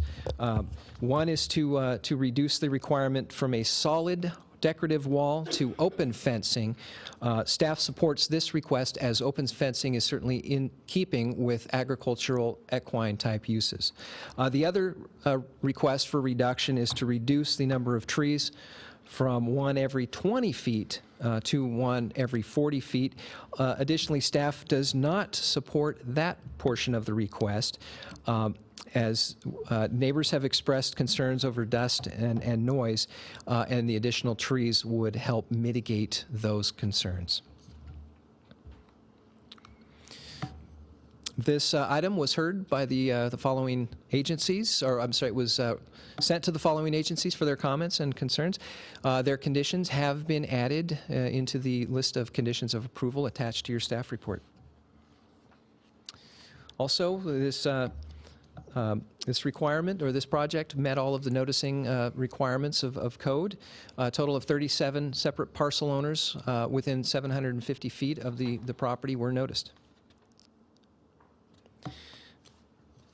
This item was also heard by the Southwest Truckee Meadows Washoe Valley Citizen Advisory Board at their March 9th and May 11th meetings. They had some concerns regarding the total number of horses, dust, the volume of manure, whether or not there was enough water or water rights, the potential impact to smell, as well as increase in traffic, possible airborne diseases, horse flies, and they wanted to see an emergency evacuation plan. There were a total of 18 letters received, 11 of which were in support of the proposed project, and 7 were opposed. And all of those are attached as part of the staff report. That concludes my presentation. Staff offers the following motion for your consideration if you decide to partially approve this request. And I can answer any questions that you have at this time. Thank you, Mr. Lloyd. Anyone have any questions for Mr. Lloyd? Yes, sir, Mr. Stanley. Mr. Lloyd, how are you? I'm fine, thank you, sir. Good.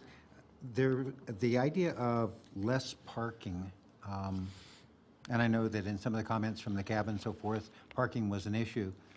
I don't think I fully understand the DG versus the pavement and for handicapped or special needs is obvious, but why a lesser number of spaces? Why would that condition continue to apply? Okay, I'll take a stab at that, and certainly the applicants are also here, and I'm sure that they will correct me if I stray. But the intent is that this is a very low intensity use. The idea is not for this to be a typical training facility, but rather a place for people to bring their horses that they will likely visit on a very infrequent basis to the site. And for that reason, there's not an anticipated need for a lot of parking. Does that basically sum it up? Okay, thank you. Thank you. Yeah. Anyone else? Yeah, Mr. Chair. Mr. Lawrence. Mr. Geisinger, so the cab never actually voted on this? Yeah, they did. I see a motion at the first presentation to neither approve or disapprove. Okay, I didn't see that in the material. Thank you, Mr. Chair. And secondly, this is a commercial operation. Is that correct? I understand horses coming here to retire. People pay to have their horses left here. It is a commercial operation in that it is allowed under the commercial use type table. However, there are a significant number of difference between this kind of a commercial use and say a high intensity retail type of use. And so I don't know that you can necessarily compare the two. But for our purposes, it is commercial. It is under under Article 302 under commercial uses, yeah. Thank you. That's all, Mr. Chair. Christine?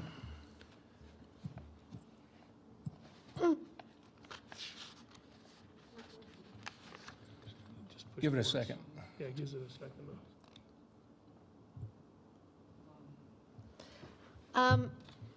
There's an existing building there. Is that a residence? It was, Shows in the aerial photographs as a white building. I'm looking at the applicants. Can you step up to the mic, please?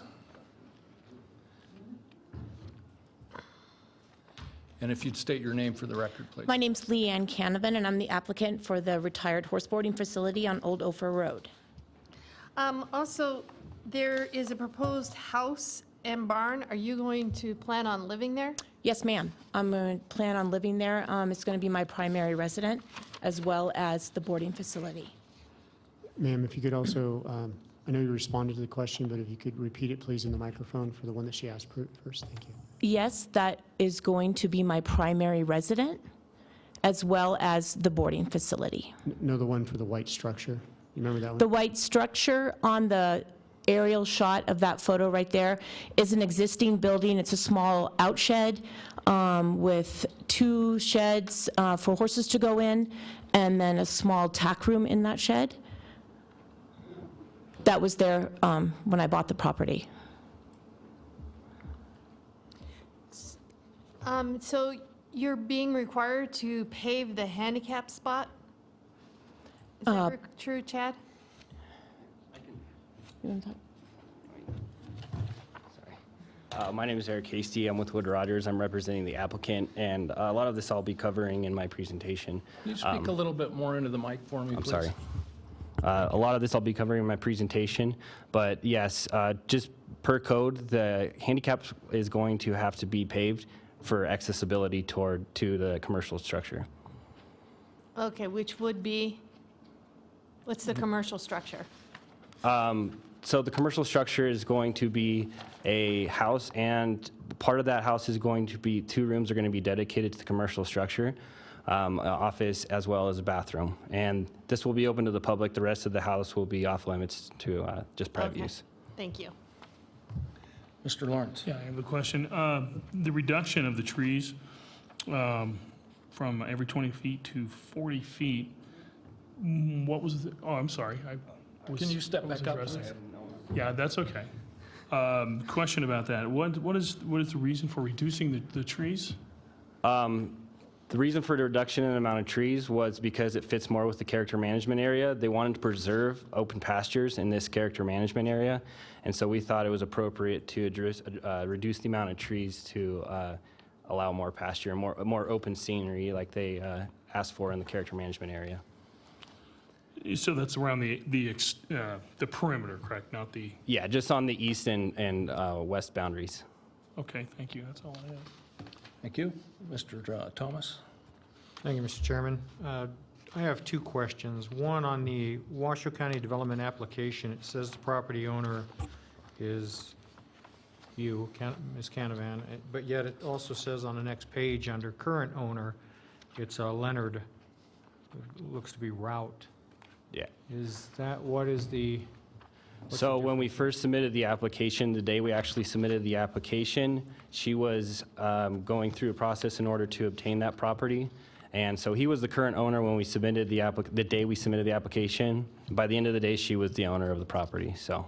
Okay, so you are the owner of she is the owner of the property? She's the current owner, yes. Okay. My other question is within the application, of course, it's under Exhibit G in our documentation, is the original request said for a total of 20 horses to include the 6 that the owner would have, and now it's 20 plus 6. Correct. So which one is it? Is it a total of 20 to include her 6?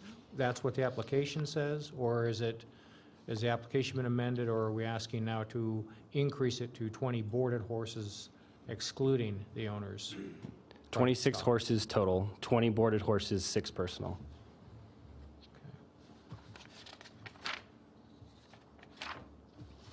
That's all. Mr. Stanley? Thank you. I actually have another question for Chad, or Mr. Lloyd. Are we to understand that the special conditions are that there will be, the requirement for all the appropriate trees will be enforced, or is the special condition that, is it being conditioned that there'll be less trees? I think I misunderstood that when you first... Okay, I'll do my best to clarify. As code reads right now, the requirement is 1 per 20 feet, one tree for every 20 feet. The applicants are asking for a reduction down to 1 per 40. Staff is recommending that we keep the standard of 1 per 20. Great, thank you. Anything else? Anyone else? I don't have any questions at this time, so we'll open up the, do we have any public comment on this one, Madam Secretary? Mr. Chair, if I might, I think we actually skipped over the applicant's presentation. Go ahead. Please step up. Misinterpreted what we were doing there. Sorry about that. Give you the chance to. Okay. Thank you, Mr. Webb. All right, my name is Eric Hasty. I'm with Wood Rogers, and I'm representing the applicant, Leon Canavan. So this is for a special use permit on Old Ophir Ranch for commercial stables. The property is located in West Washoe Valley, just south of the Chocolate Nugget on 6.41 acres.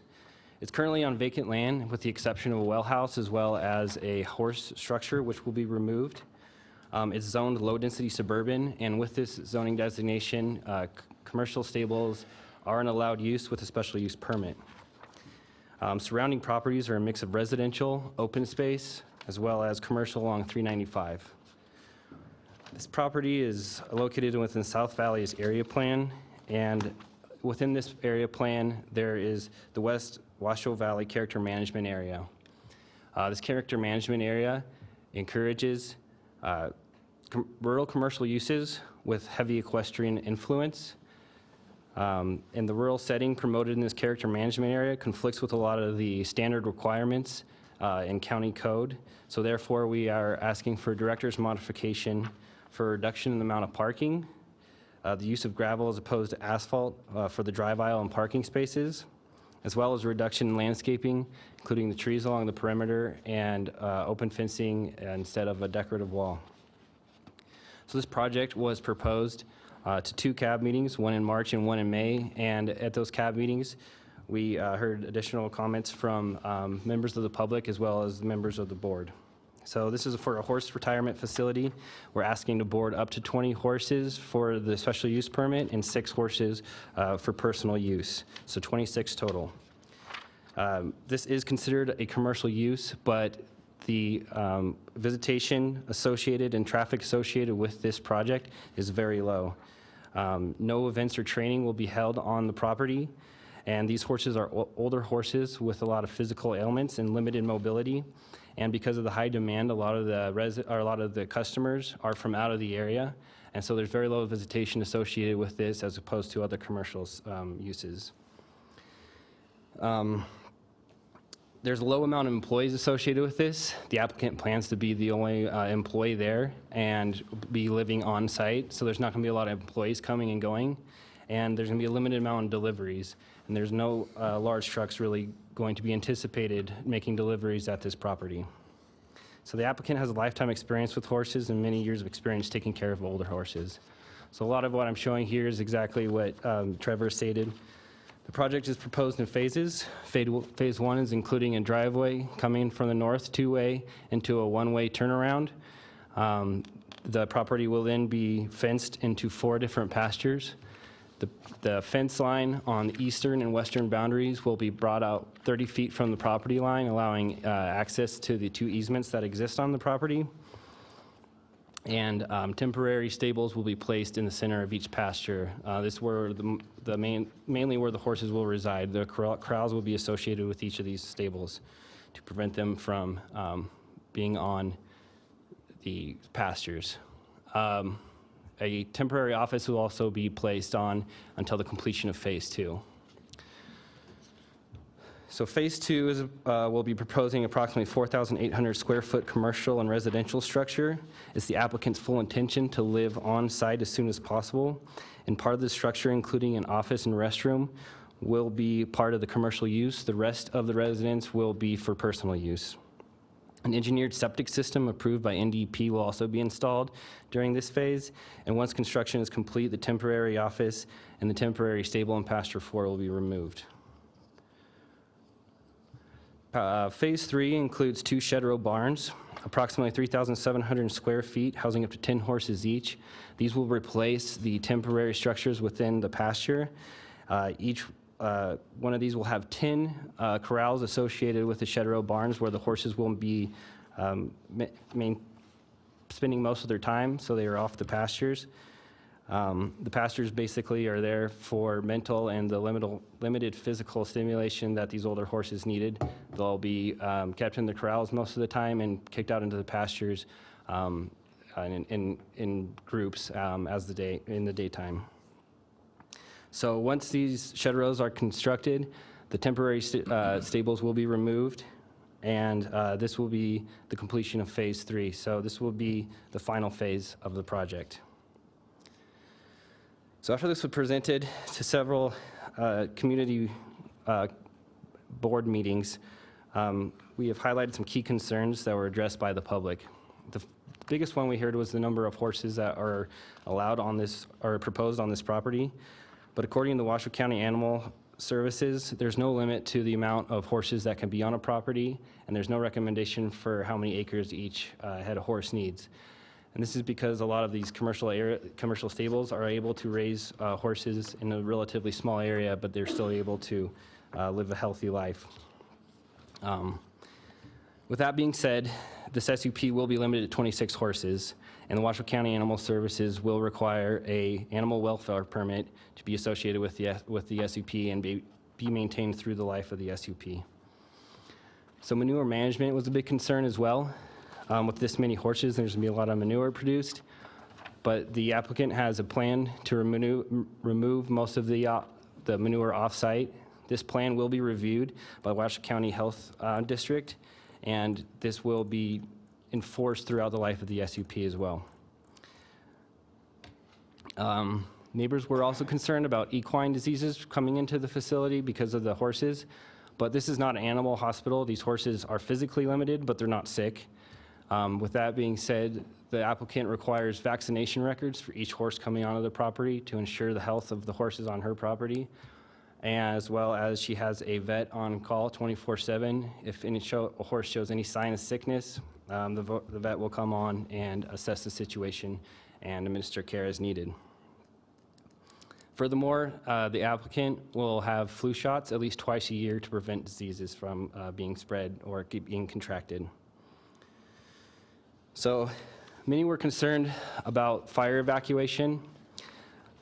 With this SUP, a fire evacuation plan will be submitted to the county for review, as well as the site plan has been designed to fire county code. As you can see, the cross sections here, the one on the bottom left shows the entrance.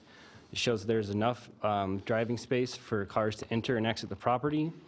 And in the turnaround on the top right, you have enough room for parking and loading of animals, as well as cars to maneuver around.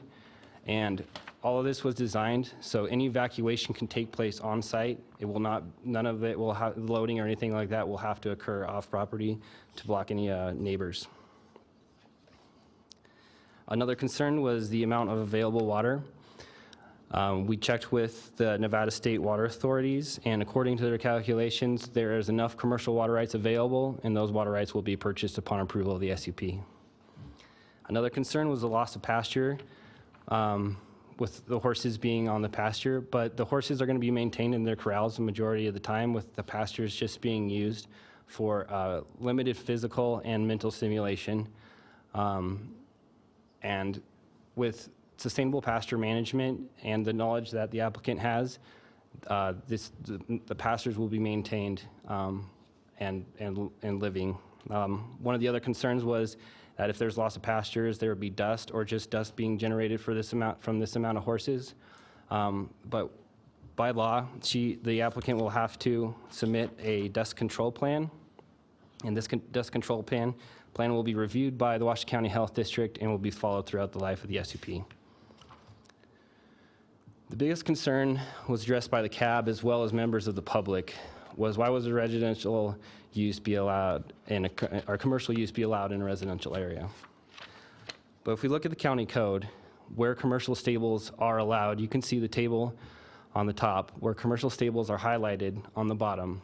And each time you see an S2, that means that a commercial stable is allowed with special use permit. On the top, you have the 4 uses on the left are residential and the 3 uses on the right are residential. You'll also see included in those residential uses is LDS, low density suburban. This project is proposed on a parcel that is zoned low density suburban. So this is an allowed use per county code with an SUP. The S2 means through the Board of Adjustments, you have to require an SUP. In order for the county to approve an SUP, you have to meet findings. The county staff has submitted this report to you with an approval with conditions. These conditions are because of members of the public that have voiced out concerns, as well as other agencies within the county. And they have approved this through those conditions. The applicant has agreed to these, has read over these conditions and has agreed to these conditions. So in conclusion, based on the county code and the county staff report, concluding that this project has met the findings of the SUP, this project is an appropriate use for the area. The applicant has reviewed the conditions of approval and is willing to accept them. So I'll be happy to answer any other questions you guys may have. Thank you.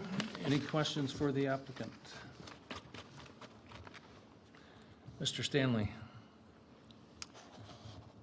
Hi. I attended a couple of those CAB meetings in question, and I know that, as you mentioned, the idea of parking, dust, visual impact, and so forth were some of the issues mentioned. You'd mentioned water and some of the others, which I think are very well addressed. Trees, very well addressed. Could you speak to us again about why, given that kind of opposition or that kind of concern about parking, you would want to require, you are asking for a reduction in the number of parking spaces? One of the main reasons is because it doesn't require any trailer parking. So in the plan, what we actually did was combine 2 parking spaces into one to make it an area where a trailer with a truck with a horse trailer can park. So technically considered 5 parking spaces from 6. Thank you. Thank you. Anyone else? Yeah. Mr. Lawrence. Yeah, Mr. Hasty, I had a question regarding the water. You stated that enough commercial water rights are available, and is it surface water, groundwater, or municipal that we're talking about? So the applicant has surface and domestic water rights with the property right now. But in order for her to have, she needs commercial water rights. And so we needed to make sure that those were there. So she contacted the state water authority. Per head of horse of what we were asking for, they calculated out how much water they thought was going to be used and looked in that area and determined that there is water rights available for that.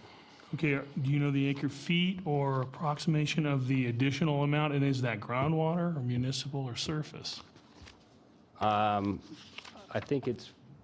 If I might, applicant Mr. can- Lawrence, through the chair, if you could look on page 4 of 6 is your staff report. Those are the proposed conditions of approval, specifically the water rights conditions outlines that they have to be groundwater rights. Okay. Per an estimate. It also, in that opening paragraph, talks a little bit about the water demand and the calculations required.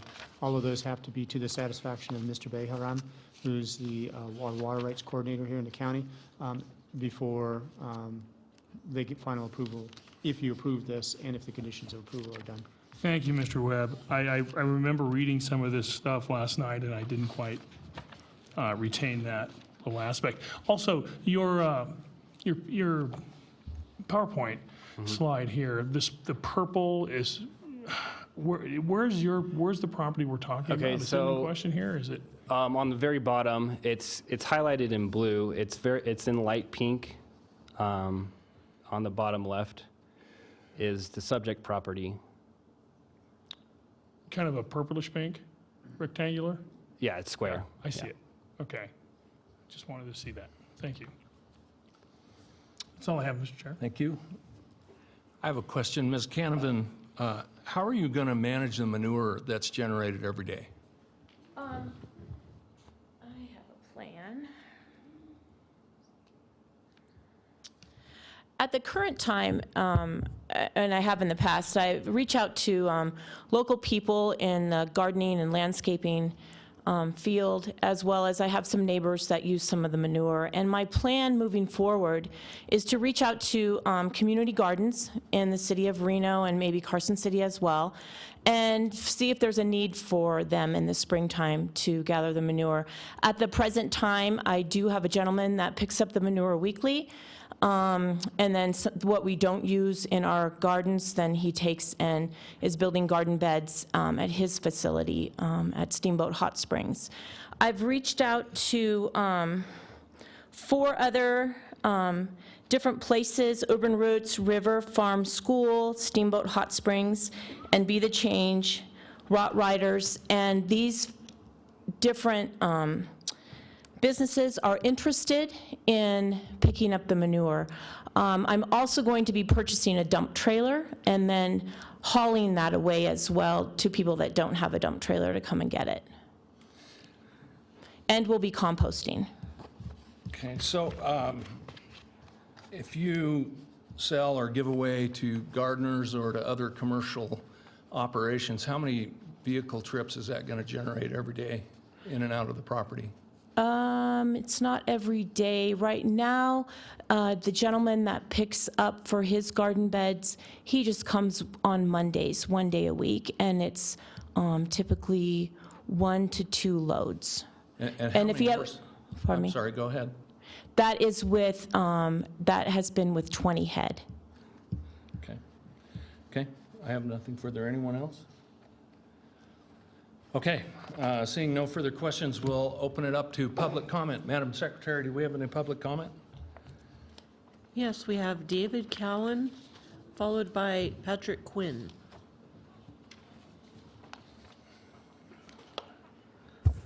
Good afternoon.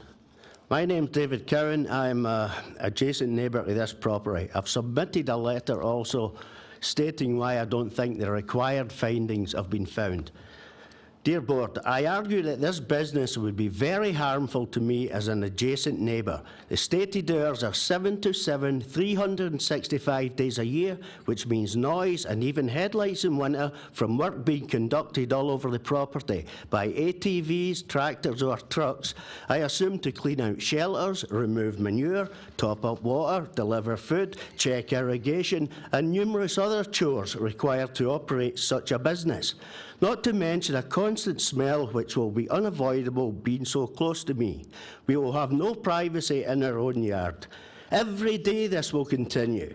50 feet from my bedroom door and on a fence line 500 feet long adjacent to me. How is this not detrimental to my life? Even on the other 12 hours, there is sure to be noises from 26 horses, especially if summer in season. This will greatly affect me and probably affect my health as I am on disability retirement for breathing problems associated with asthma, COPD and mild emphysema. This facility would not only be detrimental to me and my wife, it would be life-changing and could even force us to move. Shelters will not keep horses off pasture. You need a stable, shelters. So it's going to be dirt and dust, and that will constantly blow into my yard.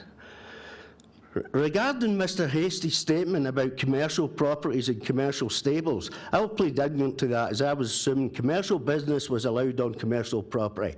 But this does not alter the fact there are still another 7 more appropriate zoning designations where this is allowed. This is not just us concerned neighbours. Even the CAB raised concerns at our 2 meetings. The chairman, Jim Mulling, said they were trying to shoehorn a commercial business into a residential area. Jason Katz said it was not conforming and the issues were not addressed, and that he has problems with commercial property on this land, as there are other alternatives. The letters that from Miss Canavan's 11 former clients do not recommend this. They say she's good with horses, 5 years experience, but it's not relevant to this SUP and it being allowed on this property. So, and as for water, urine, there is a high water table, so there is water in there. But the urine from these 26 horses daily can affect that groundwater, which at the moment is only like 4 feet down. So this is really very detrimental to me, and if it's detrimental, it should not be allowed under the required findings, conditions. Thank you. Thank you, sir. Next is Patrick Quinn, followed by Jerry Pieretti and Cheryl Prigo. Hello, sirs, ma'am. My name is Patrick Quinn. I live at 909 Washoe Drive. I'm full-time technician for the Nevada National Guard. That's hence the costume. My only issues were the evac plan. I was gone on military orders during the fire 2012. I think it was January or February, and I have 2 horses myself, and my friends had to fight law enforcement, everybody, to try and get to my property where a horse trailer already is, just to remove my 2 horses and 2 goats. So, and the last fire cut through Washoe Valley this year, or last fall, it closed off the whole route to the south. So anybody trying to come up from the south or anything, so my only recommendation is, like, if you don't have trailers and trucks right there to evac them, how are you going to get people there to come help you, like she has stated in a response? If the permit's going to be gone through, I'd like a solid wall, because I live right across the street from it. You know, I don't think trees are going to block a whole lot of that view. I'm still debating on whether 26 horses will decimate land, you know, that many acres, how long the pasture will still be there. You know, even if you keep them in corrals and then turn them out during the day or whatever. 26 is a lot of animals for they keep saying 6 acres, but it's actually 4 and some change after you allow the easements. The reason for asphalt that I would say for the driveway and the turnaround is just dust abatement, because I pull a trailer in and out of my driveway, which is dirt, and I'm just one person, and I know my neighbors probably don't appreciate it all the time when I pull my trailer in and out of there. So the asphalt, regardless, should be there just so any movement of vehicles coming in and out on, you know, DG doesn't last forever, it turns this dust. And the wind blows big time out there. So that would be my only concerns. All right, thank you. Thank you. Next is Jerry Pieretti, followed by Cheryl Preco and Dr. Charles Goldman.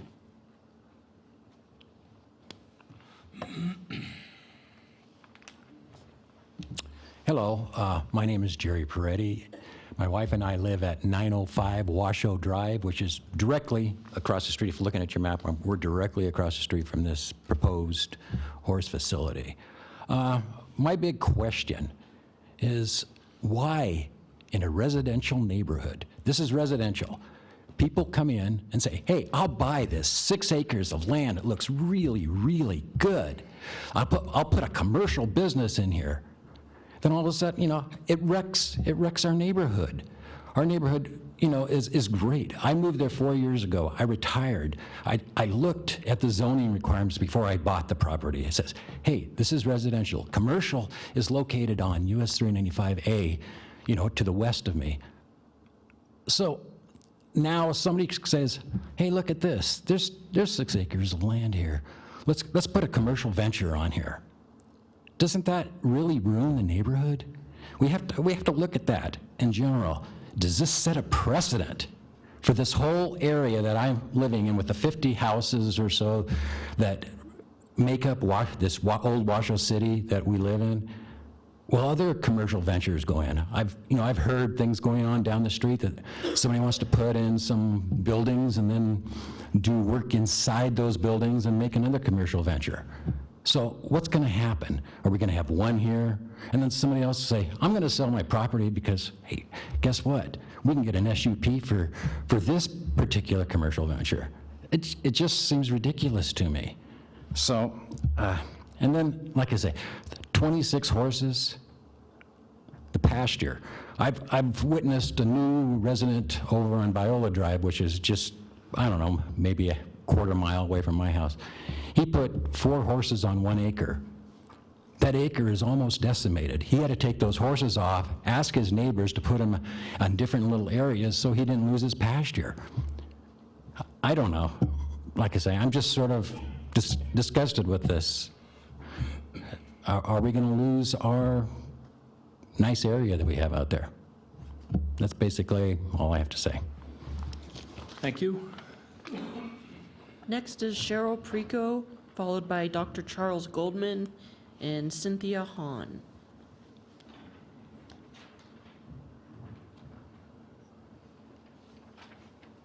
Pardon the glasses, but I'm old and I can't see. My husband and I live at 865. Can you state your name and address? Cheryl for the record? Preco. And my husband and I live at 865 Old Ophir Road.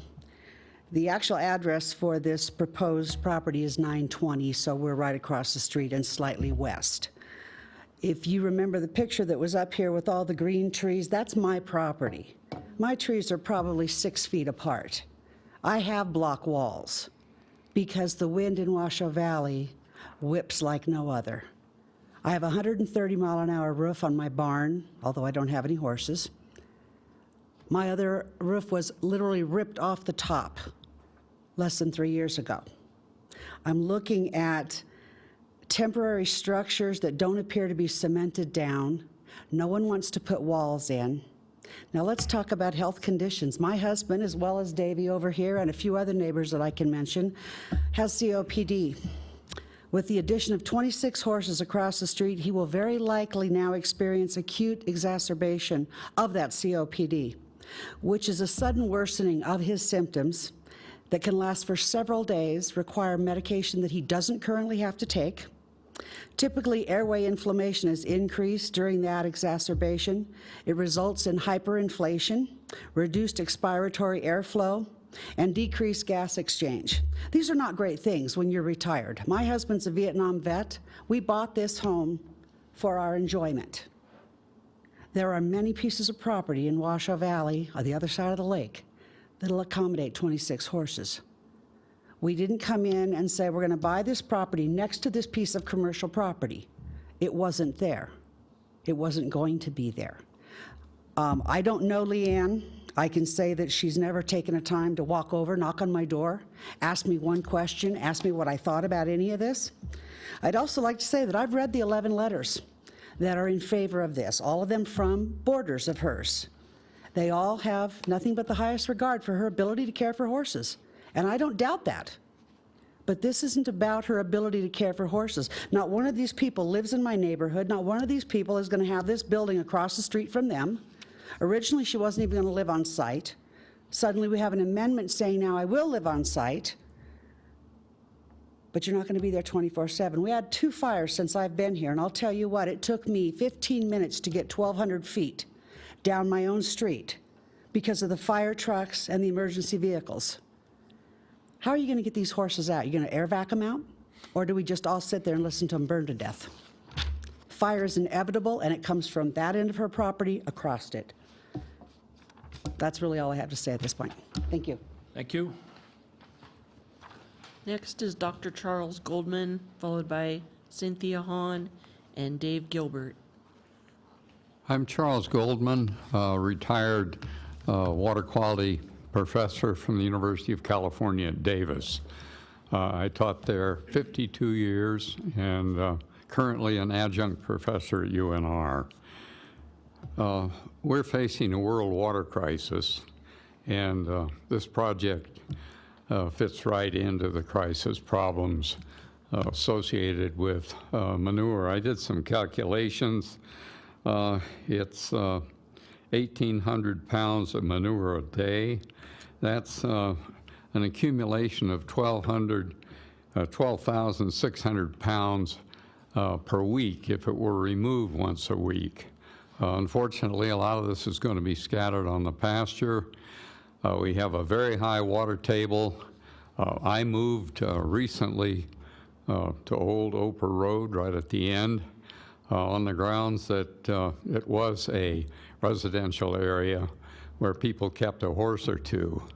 But a corral of 26 horses with horse flies, dust, air quality problems is really, really over the top.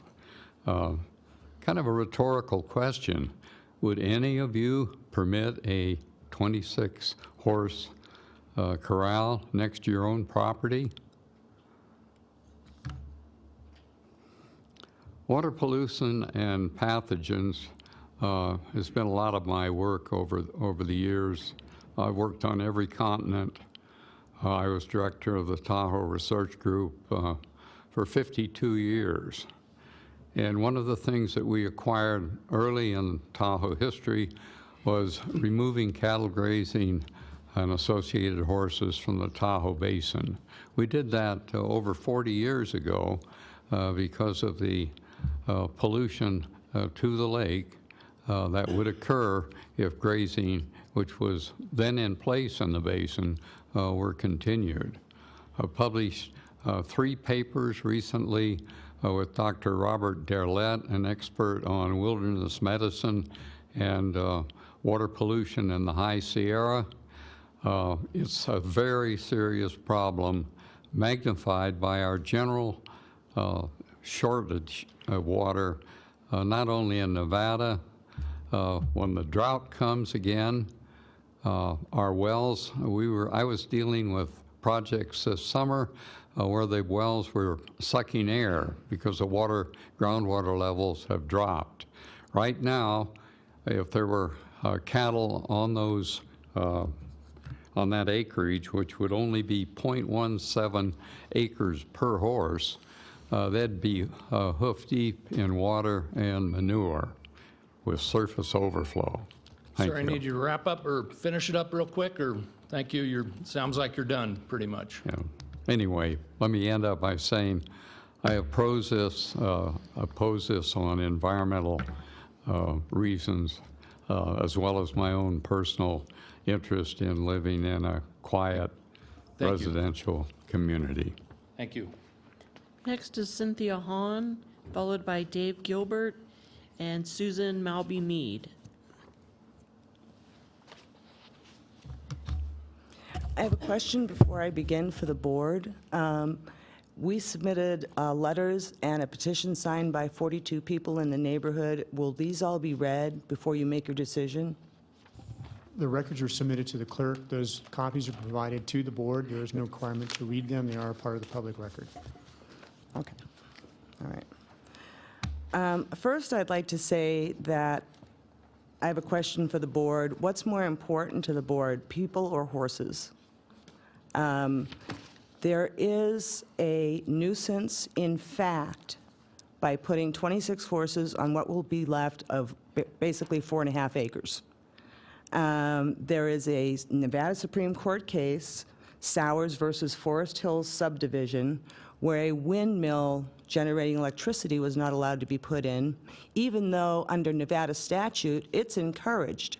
This is not even encouraged under Nevada statutes. This is just a South Valley plan that it's encouraged under. They told him no. The district court told him no. The Nevada Supreme Court told him no because it is too disruptive to the neighborhood. It is necessary to balance the competing interests of us, the landowners. She doesn't have all the rights. We have some rights here. And one of the things they're looking at is it both substantial and unreasonable. And if normal persons living in the community regard the alleged nuisance as definitively offensive, seriously or annoying or intolerable, and unreasonable when the gravity of the harm outweighs the social value of the activity alleged to cause the harm. Well, it's nice she wants to help out retired horses, but I think us retired folk need some help too. And I think we're not, whatever the board, hopefully the board will deny this project, but if it decides not to, we are going forward because Nevada case law is on our side and we will win in the end. University of Nevada Cooperative Extension, even just right from UNR, says lack of adequate room for 26 horses will result in the overgrowth of noxious weeds such as goat heads, wild mustard, and foxtails, which well-fed horses will not eat, and will cause poor or no recovery from overgrazing to the pasture. We all know in reality there's no way to rotate these horses through these small pastures to grow any kind of pasture on that area. Once it's gone, it's gone. Horses fight. Mares in season shriek like pigs. I don't know if any of you have heard of mare in season, but they are allowed. Horses panic under conditions that we don't. A lightning strike nearby, they panic, they run. Our horses run, we have 2. They run, and we have the same amount of acreage. They run right across the field. They freak out. And that is 26 horses freaking out. Oh my goodness, and there's gonna be nobody on that property to help those horses from 7 at night to 7 in the morning. The basic thing is, and I've seen horses wandering. I've seen them on Holcomb Ranch, where these people came from the first case. I've seen them at, and never mind. Thank you very much for my consideration. Hopefully you get to read our letters. Thank you. Next is Dave Gilbert, followed by Susan Malby Mead and Lynn Mandit.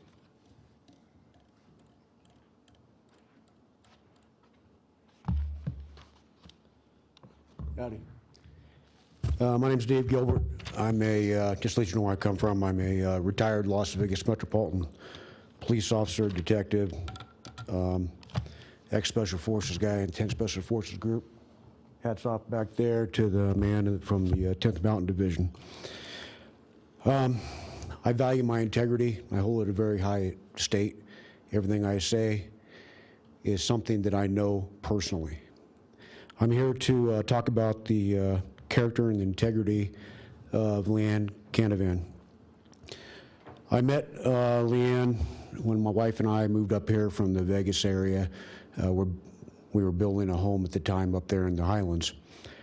I needed a place to keep my horses. Looked all around. I couldn't find a place that actually met our standards. We kept our horses in our backyard. Most places were run down and dirty, you know, not kept up.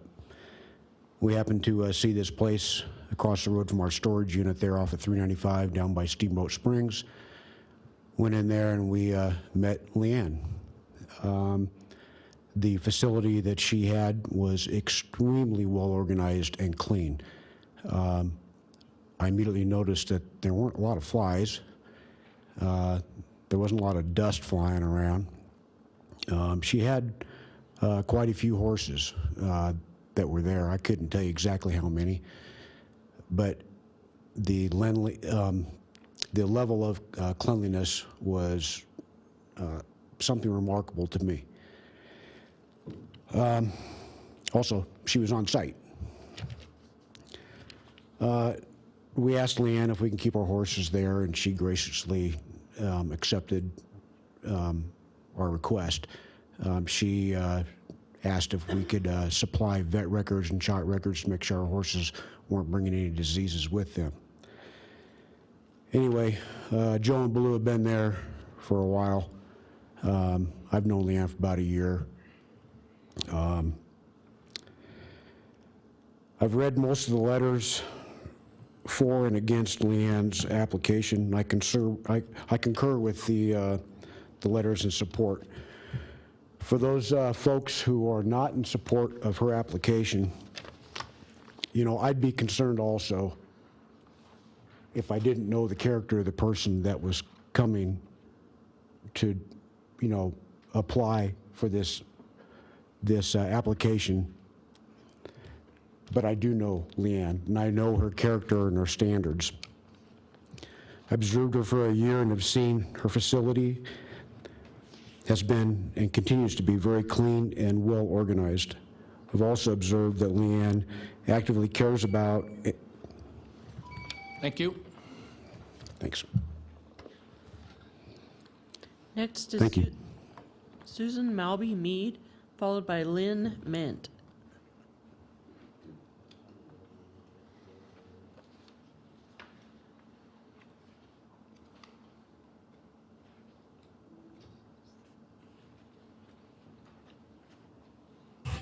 Hello, okay.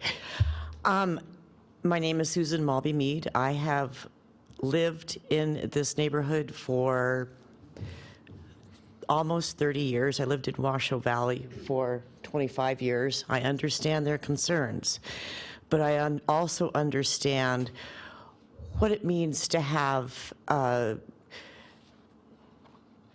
neighbor who cares for their property and their animals and allows their property and their animals not to impact the neighbors. Leanne kept my horses when I moved from Washoe Valley for 3 years. I won't be taking my horses back to her because they're not old. So, but I have never, even when I had my horses with me for 22 years, been in a situation where the care of the property was as clean and as healthy for the horses and as healthy for the neighbors. And she had people out there cleaning the stalls, or she herself for the most part. The stalls were cleaned daily. The horses were fed and watered every morning, every night, whether she was on property or not. And turned out maybe 2 hours a day, every other day. She had a good rotation system going that did not impact the pasture. The main thing that impacted pasture where we were was the drought. The drought is over. We'll probably have another one. When I lived in Washoe Valley, I know all about the wind, believe me. The dust from the lake itself is more of a problem than the dust from your neighbor's property. And I believe that I've watched Leanne put in a pasture that mitigated the dust blowing when she was over on Rhodes Road. And I know that she's got the capability to manage both the pasture and the cleanliness of the facility. I know that there will be no traffic because these are older horses, so people aren't going to be coming out there and on a regular basis driving up and down Old Ophir Road. The traffic, not a concern. The noise, not a concern. I've lived around multiple horses, and the bigger issue is the coyotes as far as noise goes. And the horses aren't going to create that much noise. As far as the health concerns, that's it. I don't have much more to say. I'm sorry I was so disorganized. Next is Lynn Maint.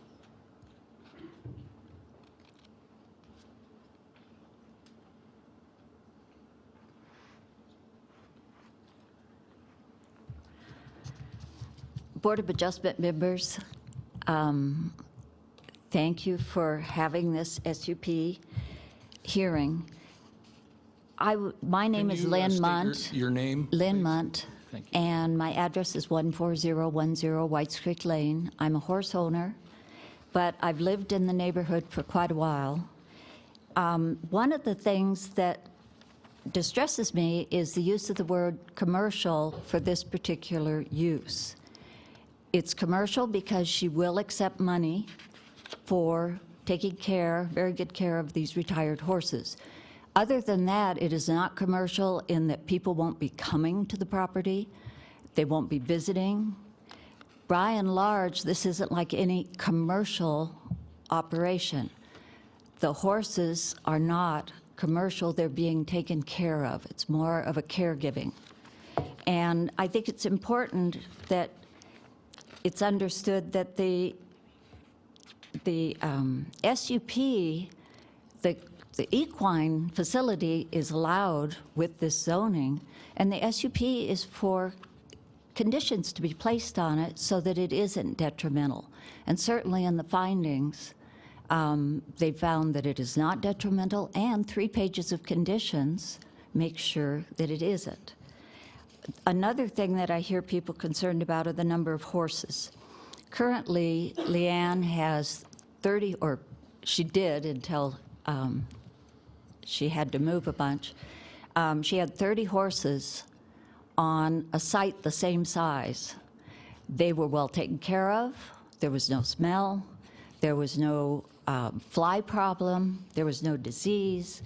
That was not a problem. The horses have a shelter and an area to move around in 24/7. They're well taken care of. The pasture part is just a little extra for a couple of hours a day so they can move around and be horses. There are several facilities that do very well on much less land. There's 30 at Avalon. There are probably 50 at Star Street facility, and they handle the manure fine. Whether they are able to have it hauled by uses for gardens or whether they have a dumpster that comes weekly, the manure is hauled off property. The structures shouldn't interfere with any views because they're in the center of the lot, as far as the shed rows and there'll be trees. As far as fire, I was an employee at Maplewood Stables during a fire, the one that you. started. Okay, Thank you. And I am going to say, courtesy, I would wish Ma'am, I that need these you to- people Thank you. would have We're done. taken the Thank you. courtesy to drive by her Ma'am, I current need you to location. step away. Thank you. Please address your comments to the board when it's appropriate. Thank you. Madam Secretary, next. We have no further comment. Okay, thank you. Seeing no further public comment, we'll bring it back to the board for discussion. Any disclosures? Seeing no disclosures, open it up for discussion. Anybody want to go first? I'm concerned about the neighbors' opposition, as usual, and that's all I need to say, really. I kind of am leaning to, in their favor. Thank you. You know, Mr. Stanley. Thank you, Mr. Chairman. As I mentioned, I've had the opportunity to attend 2 of the CAB meetings where this was discussed, and they were both pretty active, and a lot of information was shared and concerns shared. I think one of the folks mentioned that the SUP allows for a commercial or quasi-commercial use such as this, and it might swing on things like conditioning. And I noticed that there was one of the conditions that I was happy to see was more trees rather than less trees. I understand, I think, why 2 parking spaces were combined so a trailer can get turned around. I think I don't understand why gravel is being used instead of tarmac or asphalt, whatever. And I'm not, I am wondering about the wisdom of open fence for kind of open fence and field's sake when some closed fence, whether it's even slats and wire fence might be appropriate or not, to break some of to mitigate some of the dust, wind, sound kinds of issues. So I think at this point, it appears that the SUP is appropriate for could be appropriate for the region, but I am personally, because of all the concerns from the nearby residents, thinking that more conditioning might be a good consideration. Thank you. Mr. Thomas? Thank you, Mr. Chair. A difficult one to decide. I understand the humanitarian reasons, I guess, to house the horses, give them a place to turn out when they're old, they're not going to be ridden in that, and they need a place where they can be well cared for. On the other side of that issue is where the lot is located and where the prevailing winds come from across that valley would kick up any type of dust or open pasture right into the residential areas, which I think would be a real issue. And not only that, but it would expose numerous people, basically kind of a northeasterly direction from that. As for conditions, I do agree. I'm not too sure of a solid fence because I don't know if you can build a solid fence that would stay up within Washoe Valley without it ending up in Utah or Idaho somewhere eventually. So for the open fence, I would agree with that. However, I did see a picture that was brought up earlier that did show the amount of trees in that area.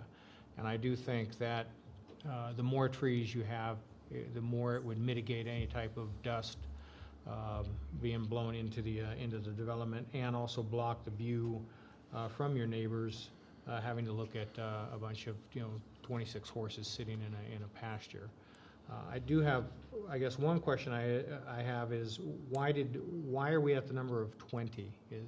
Is that a break-even number? Is there consideration for less amount of horses, or is that something that the applicant stands firm on.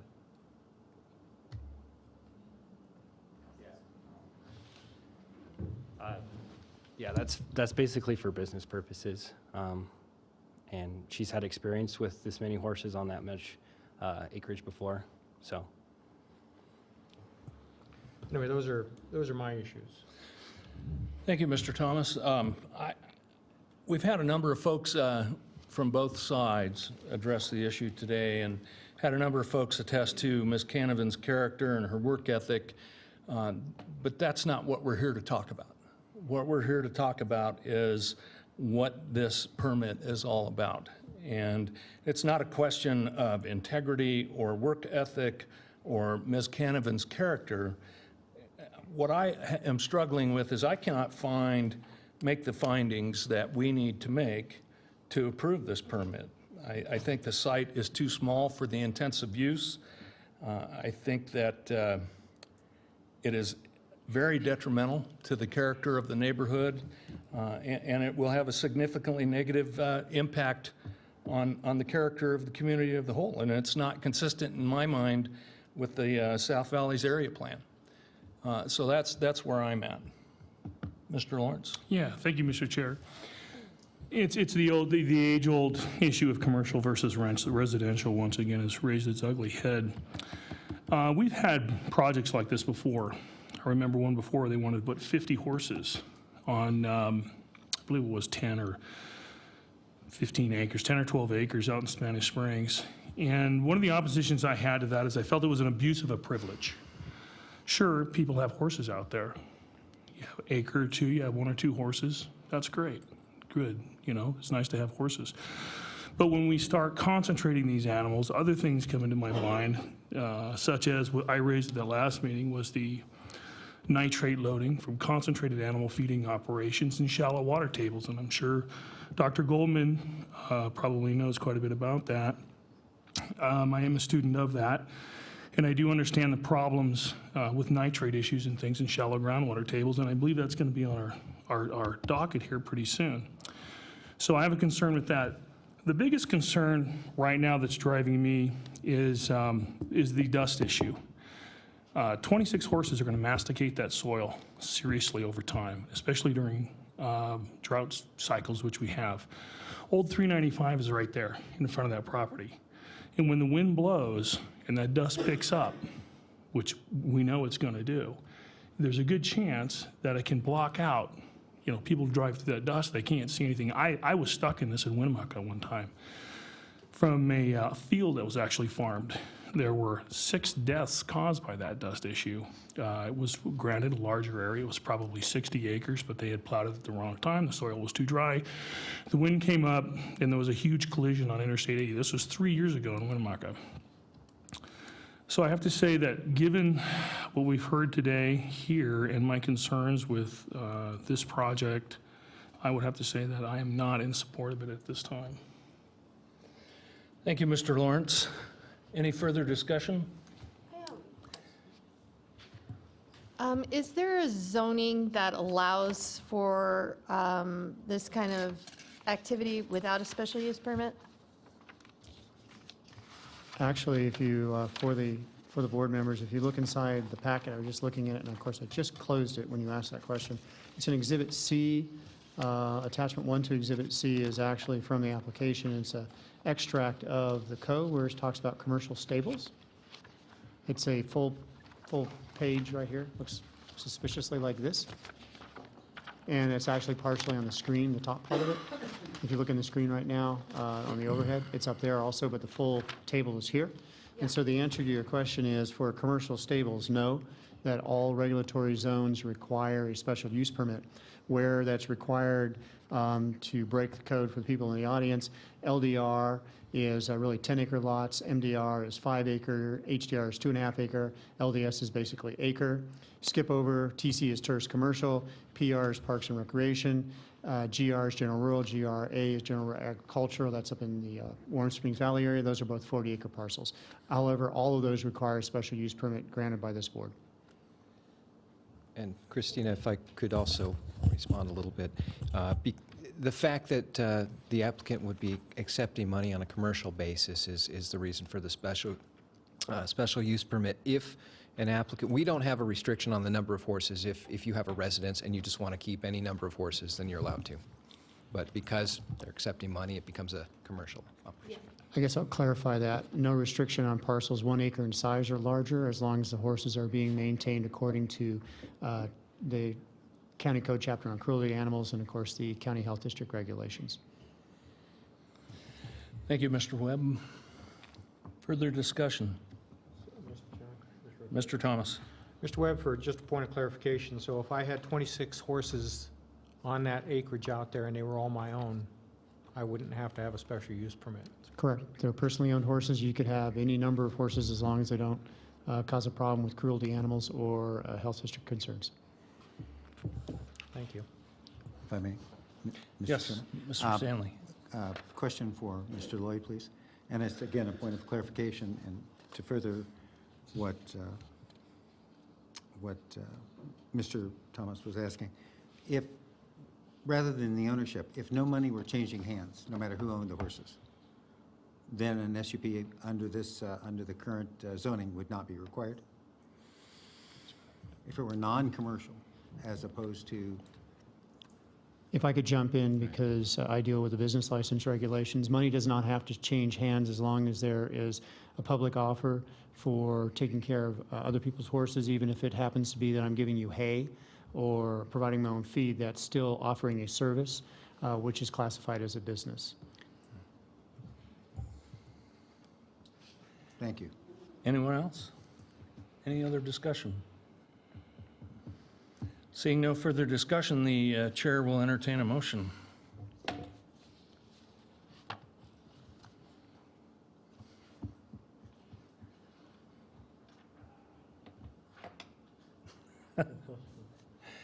I know this one is, this is definitely a bit of a struggle. And again, the issue before us is the special use permit for 26 horses.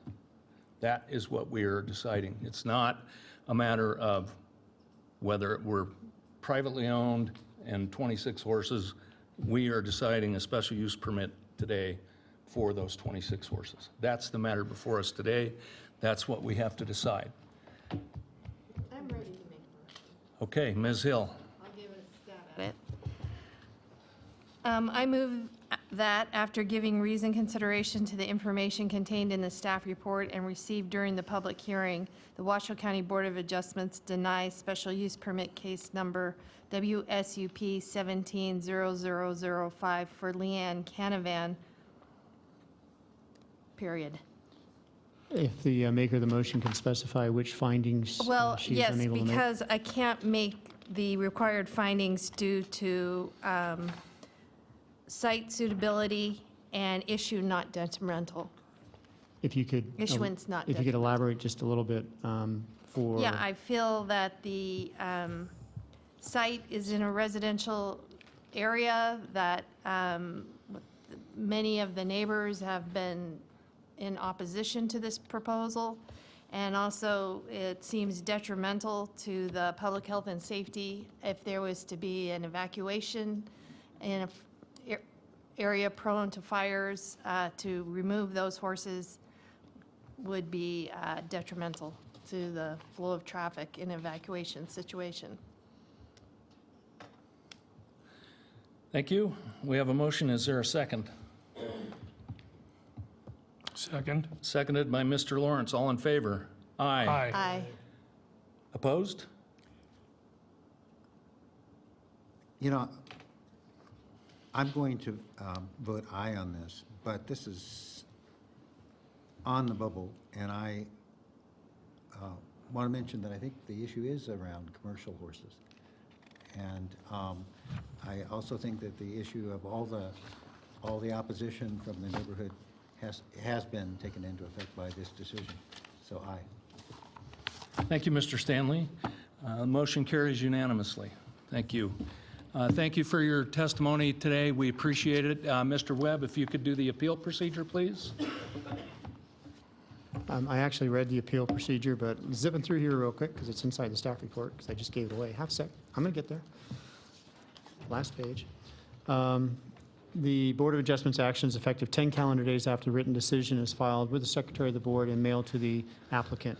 Any appeal must be in writing with the Planning and Development Division within those 10 calendar days after the written decision is filed with the Secretary of the Board and mailed to the applicant. Thank you, Mr. Webb. We are going to take a 5-minute break.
Okay, the Board of Adjustment is back in session.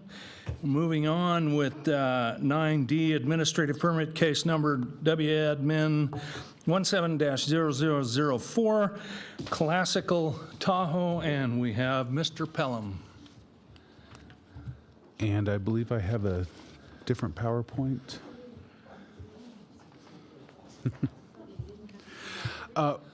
With your indulgence, Mr. Chairman, for the record, Roger Pelham with Planning and Development. I am going to, in the interest of time, do a somewhat abbreviated presentation, if you have no objection. I don't think we have any objection, Mr. Pelham. Go forth and prosper. Classical Tahoe is an outdoor community event. It has gone on several summers, and this is classical music that is performed inside a tent structure on the Sierra Nevada College campus. What did I just do? Didn't that happen the last time we had? It did. Clearly, my thumbs are too large for these buttons, and I apologize. This is in the incline area, as shown on the vicinity map. Here's the overall site plan showing where a number of the improvements that are going to be utilized are located. But the tent there is sufficient parking. The facilities, the permanent facilities of the college will be used for things like sanitation and whatnot. There are a number of these concerts that will take place throughout the summer. Public notice was provided as required by the Development Code and generally depicted on the notice map here. Staff does believe that the findings, which are the same for an administrative permit and special use permit, can be made, that this is consistent. Again, this is a continuation of a number of previous years, that the improvements are in place, again, utilizing the permanent improvements on the campus. Site, again, being suitable because we've done this several times previously. We haven't had any complaints previously, so I think that the issuance not being detrimental is can reasonably be inferred, and there is no military installation in the area.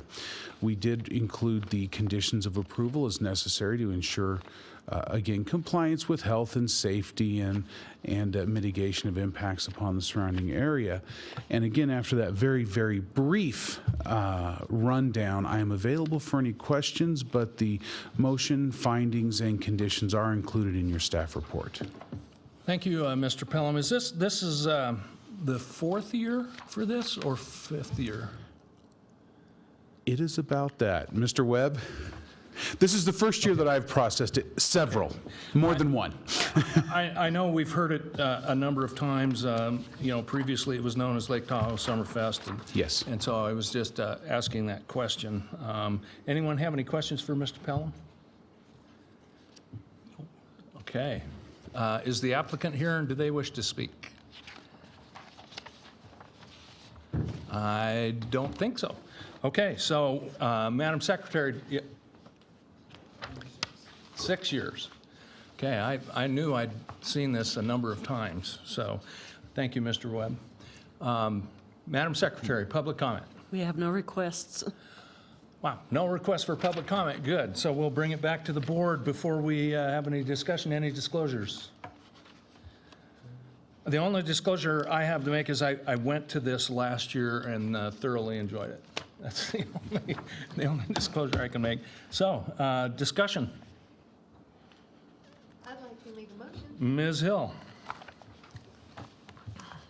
I move that after giving reasoned consideration to the information contained in the staff report and information received during the public hearing, the Board of Adjustment approve administrative permit case number WADMIN 17-0004 and the outdoor community event business license application for Classical Tahoe with the business license conditions included in Exhibit A.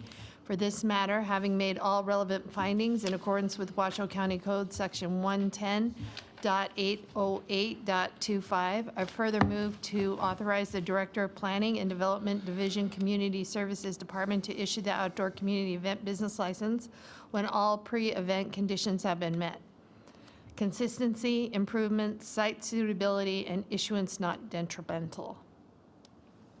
Thank you, Ms. Hill. Yes, that's only 3. There should be Improvements? One more. Consistency, Use improvements, site authorized. suitability, issuance not detrimental.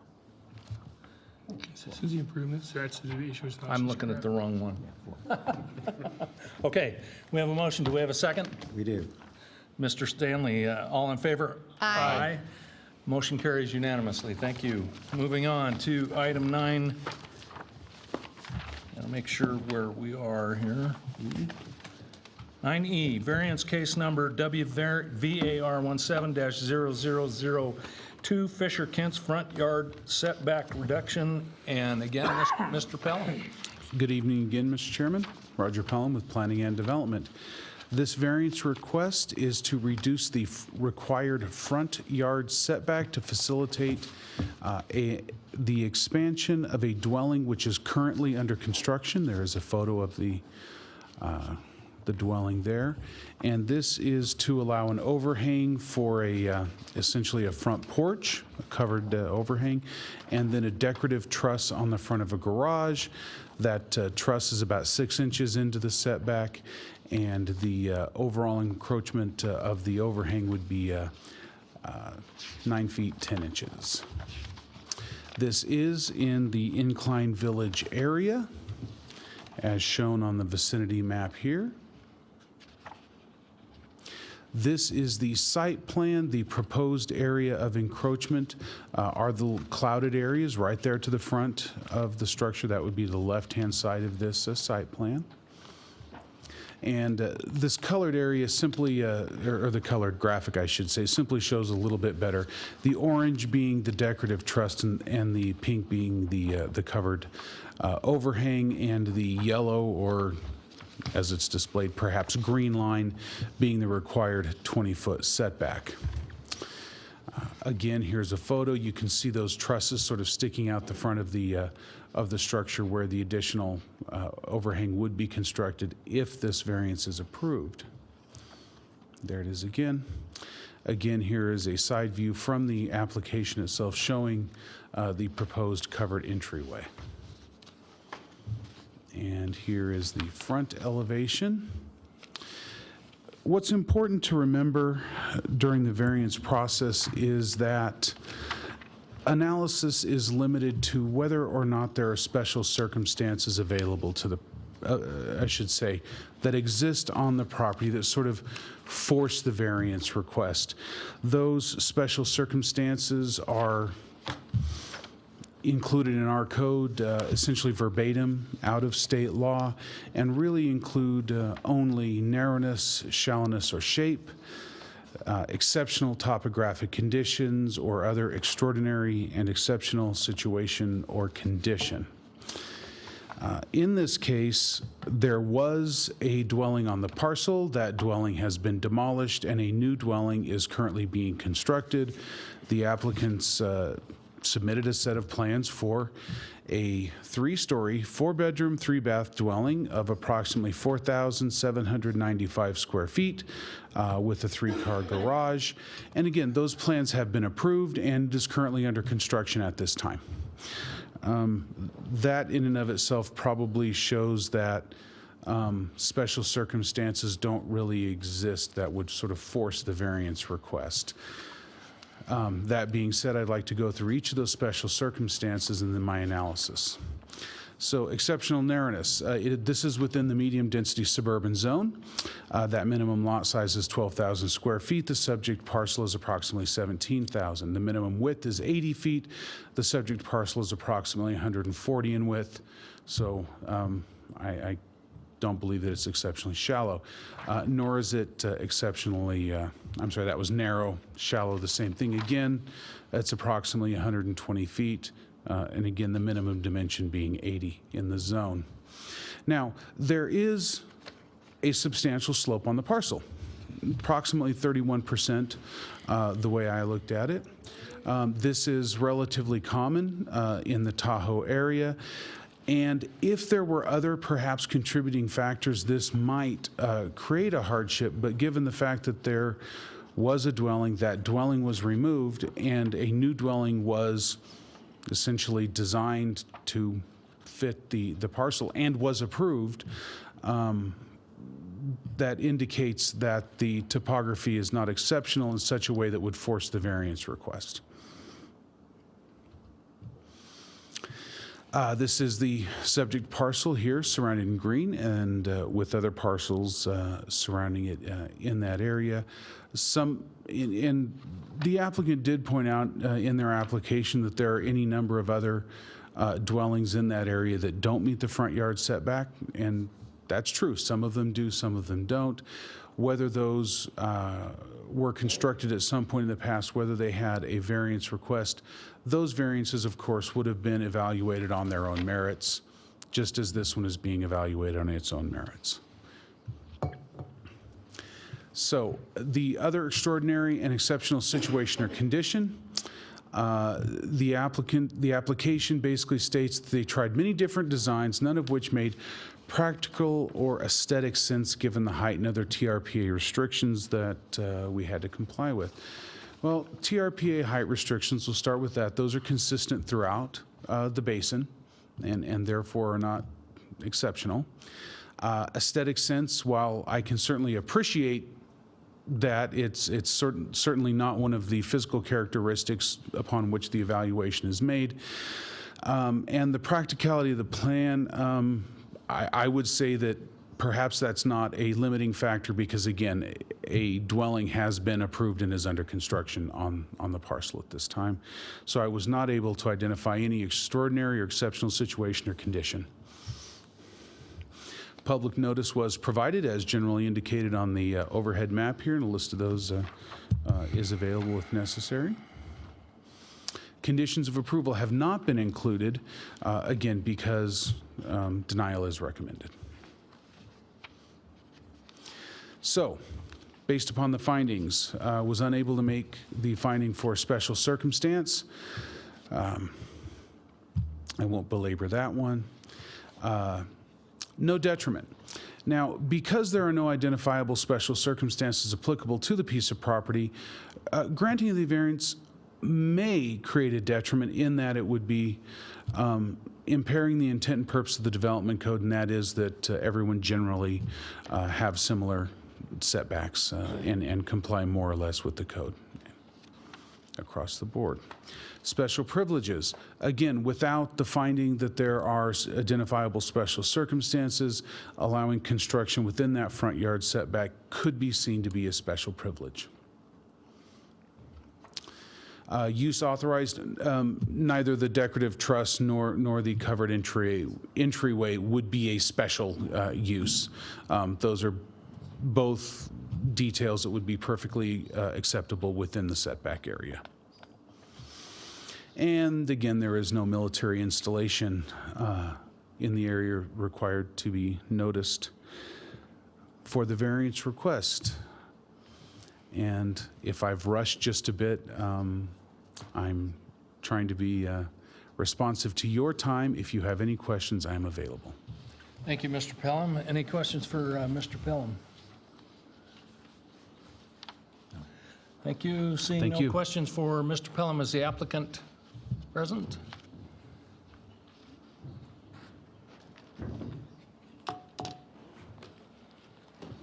Good afternoon. Can you hear me? I just want to make sure. My name is Susanna Kintz, and my husband is Michael Fisher, and we live at, well, we own the property located at 567 Alden Lane, which is the subject property of this application.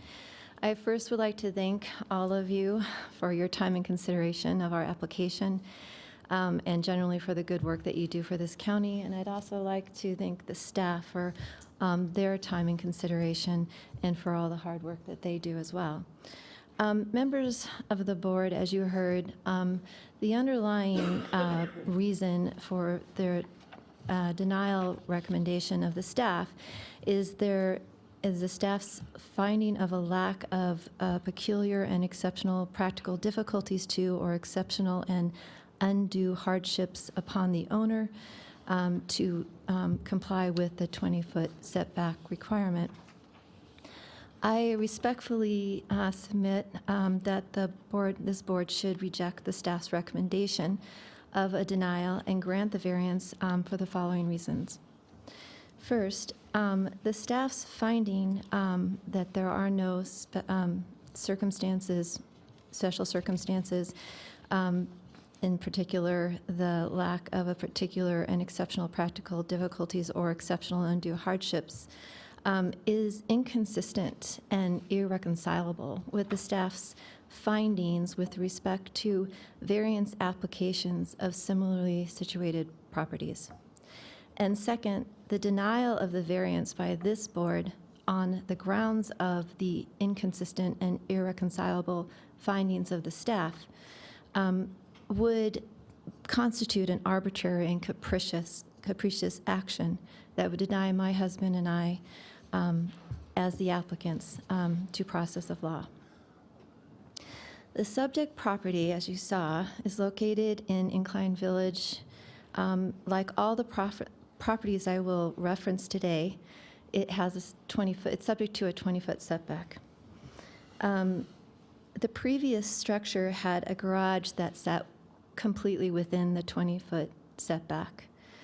It was an old structure that had asbestos and was not a structure that could be built on, so it needed to be torn down. The property is approximately at 6,700 feet above sea level, and in winter months it's subject to hazards created by snow and ice. If the variance is granted, the covered porch will still be approximately 20 feet from the street, and that is significantly farther from the street than a good majority of the homes in the area, especially those that are subject to the same situation or circumstances as our property. The subject property has a 30% grade, as was stated, whereas some of the properties I will reference today with respect to which the staff recommended approval of the variance have only a 25% grade. The slope of the grade is significant because the steeper the grade, the higher the structure must be in order for the structure to sit within the 20-foot setback. So if you can imagine, if the slope is like this, and it has to sit this far back, it's going to be higher up than if it can come in at this distance. The higher the structure is suspended over grade level, the greater the danger is to the inhabitants and to the visitors for injury due to falls, and thus the slope of the grade itself directly impacts the determination of whether there are particular and exceptional practical difficulties to or exceptional and undue hardships upon the owner to comply with the 20-foot setback requirement. Further, TRPA requirements restrict the overall height of the structure. And thus, the farther the home is situated from the street, the lower the home must be in order to comply with the height restriction. This, in turn, increases the slope of the driveway and the walkway to the home. The greater the slope and the greater the length of the driveway, the greater the hazards that are created by the snow and ice. Thus, the TRPA height restrictions also impact the determination of whether there are particular and exceptional practical difficulties to, or exceptional and undue hardships upon, the owner of the property to comply with the 20-foot setback. Indeed, it is for these two reasons, the slope of the property and the TRPA height restrictions, that supported the staff's recommendations to improve the variance requested for 541 Dale Drive. I have a copy of that staff report here, and I can reference it for you, but 541 Dale Drive is approximately in the same neighborhood. It was on the screen up there. In fact, it's one street below Alden Lane, and the subject property is sandwiched in between Alden Lane and Dale Drive. The lot, the 541 Dale property is approximately the same size, width, and the general characteristics of the lot are substantially identical to our lot. 541 Dale Drive, though, only has a 25% grade, as opposed to the subject property, which has a 30% grade. The variance for 541 Dale reduced the 20-foot setback to 2 feet, whereas the variance we are requesting is only for a setback of 9 feet and 10 inches. Yet the staff recommended approval of the variance requested for 541 Dale Drive and recommended denial for our application. The staff made, in recommending the approval of the 541 Dale Drive application, they stated, due to topographical conditions consisting of slopes of approximately 25%, the applicant is proposing placement of a new residence in the chosen location to create a shorter, gentler, sloped north-facing driveway to prevent potential hazards during the winter months created by ice and snow. The staff also commented, due to the steep slopes on the subject property, the proposed placement is optimal to avoid a long and steep north-facing driveway. Thus, the staff supported approval of the application for the 541 Dale Drive variance on the grounds that the property had a 25% grade, which the staff found to be steep, and the TRPA restrictions would require a longer driveway if the variance weren't granted, which the staff found created greater hazards from snow and ice. Both of these factors are present in the application before the board. I submit there is no discernible reason why the staff would recommend approval in the case of 541 Dale and recommend denial for our property. The staff's determination that staff's finding that there was no exceptional difficulties or undue hardships in our case is also inconsistent with the staff's recommendation of approval of the variance for 547 Dale Drive. 547 Dale Drive is next door to 541 Dale Drive. 547 Dale Drive presents essentially the same or identical circumstances to those that are presented by our application. In recommending the approval, the staff made essentially the same findings and comments that it did with respect to 541 Dale. The staff found the following special circumstances and hardships to exist.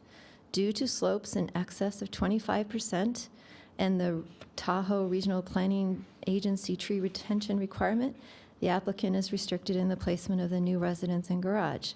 The staff further found, due to the steep slopes on the property, the proposed garage placement is optimal so as to avoid a steep driveway in excess of the maximum 14% slope and potential hazards during the winter months resulting from snow and ice.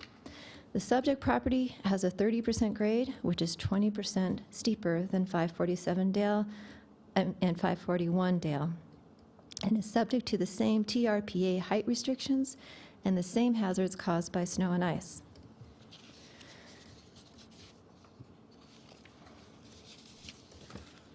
Further, the same hazardous conditions that merit approval of a variance for a garage within the 20-foot setback are presented with respect to a covered porch.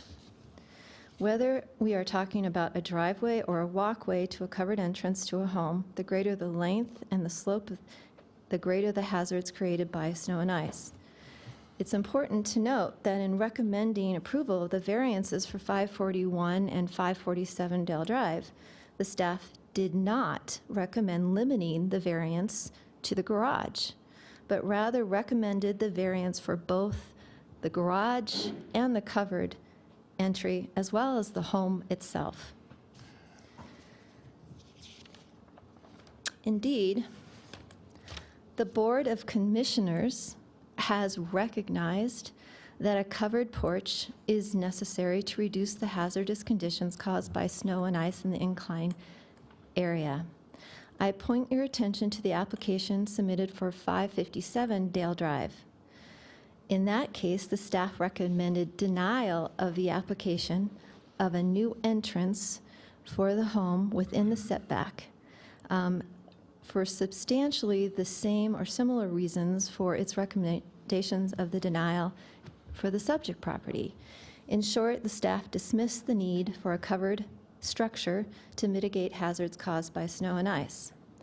And this board accepted that recommendation and denied the variance, but the Board of Commissioners reversed that decision and that variance was granted. While I don't have a copy of that decision reversing the denial, the Board of Commissioners would not have reversed it and granted the application unless it had found there existed particular and exceptional practical difficulties to, or exceptional and undue hardships upon the owner of the property to comply with the 20-foot setback. If this finding was made with respect to the variance requested for 557 Dale, then it should have been made with respect to our property as well.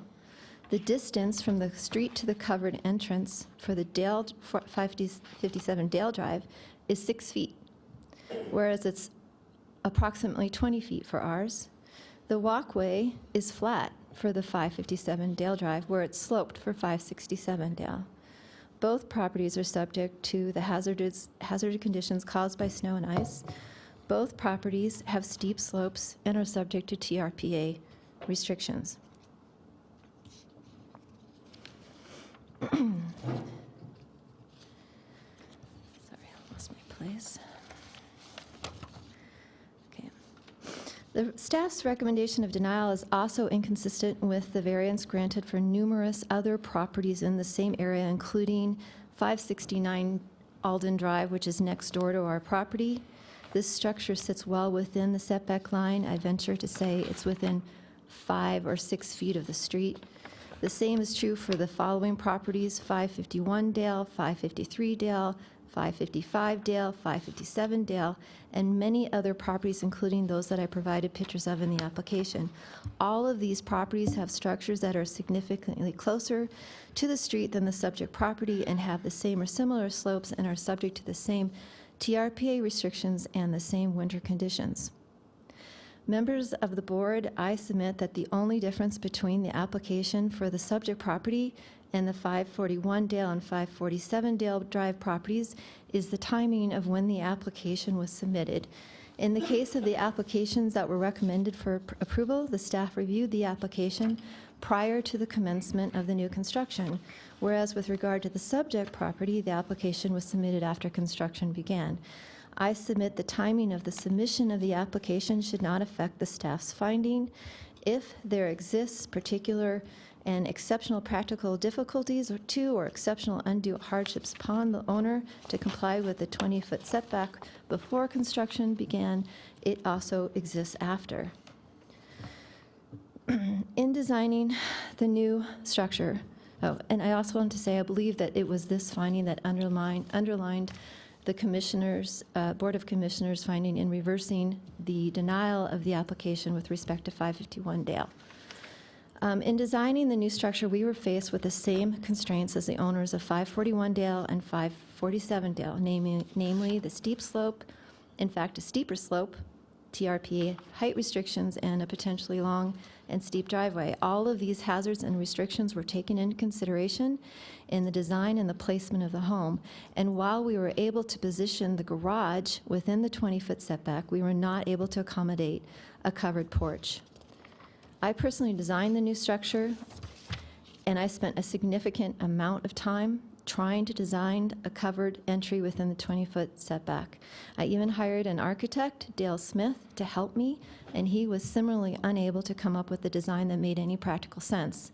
The choices were push the structure back beyond the 20-foot setback, which would have created all the hazards the staff recognized in recommending the approval of the 541 and 547 Dale Drive variances, place the covered structure within the interior of the home, which would have created snow melt and flooding issues, or place the entry far to one end or the other end of the home, which would have created additional hazards due to the snow and ice.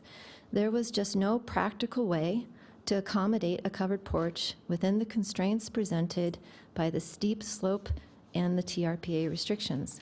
In other words, the conditions presented peculiar and exceptional practical difficulties upon the owner of the property to build a covered porch within the 20-foot setback line.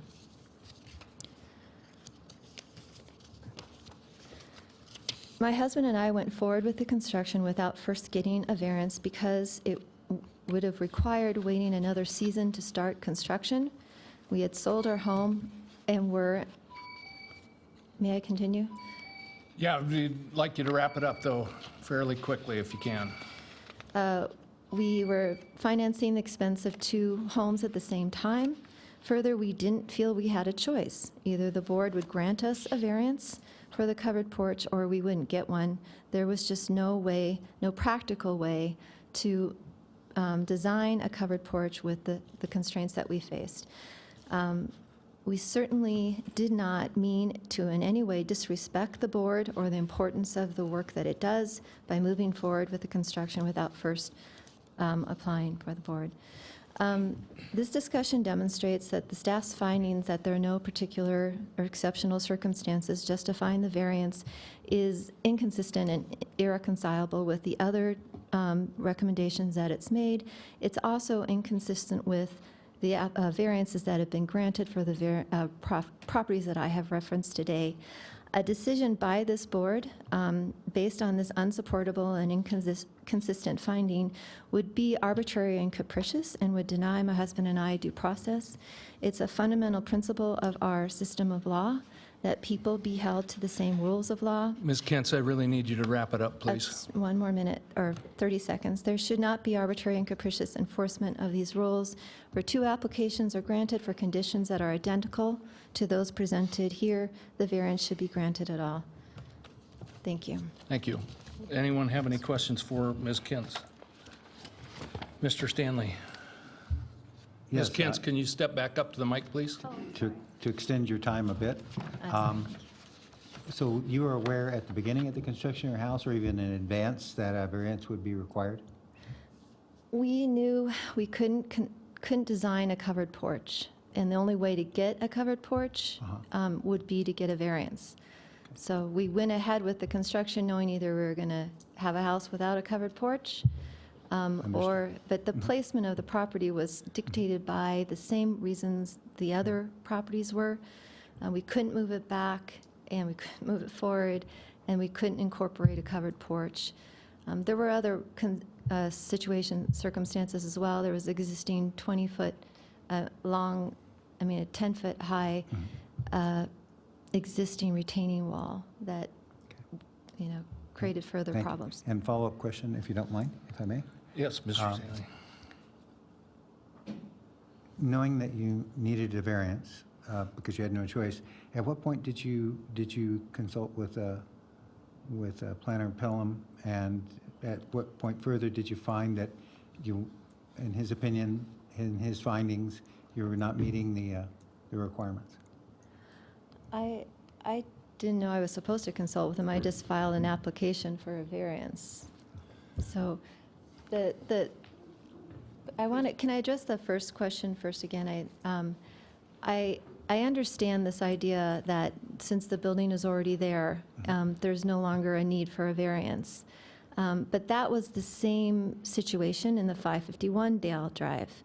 And the Board of Commissioners, I don't have that decision, but it must have founded the fact that it's already there doesn't mean there isn't a need for a covered entranceway to mitigate the snow and ice that is presented by the circumstances of where this house is.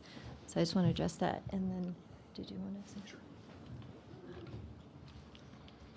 If I may, Mr. Chairman? There is no requirement, again, Roger Pellin for the record, there is no requirement that the applicant meet with staff prior to submission of an application. Now, we encourage that very much. I'm afraid in this particular case, I actually called and left 2 or 3 messages right after this was assigned to me. I called it. I left several messages, and I actually was going to encourage the applicant to withdraw early in the process while we could still issue a refund, because it was fairly clear to me quite early on that given the limitations of our analysis for a hardship, that this was probably not a good candidate for us to be able to go forward with a recommendation of approval. Anyone else have any questions for either the applicant? Ms. Hill? Yeah, I have a question for the applicant. So Dale Smith designed this house. He helped me. I designed it. He helped me with the exterior, and then he helped me with this. He tried to help me with this particular problem. Are you an architect or? No, but I designed designer houses. Yeah. Type. So Dale, you got this house Dale Smith designed, you and Dale Smith designed, and you went in and got a building permit for it and started construction. Right.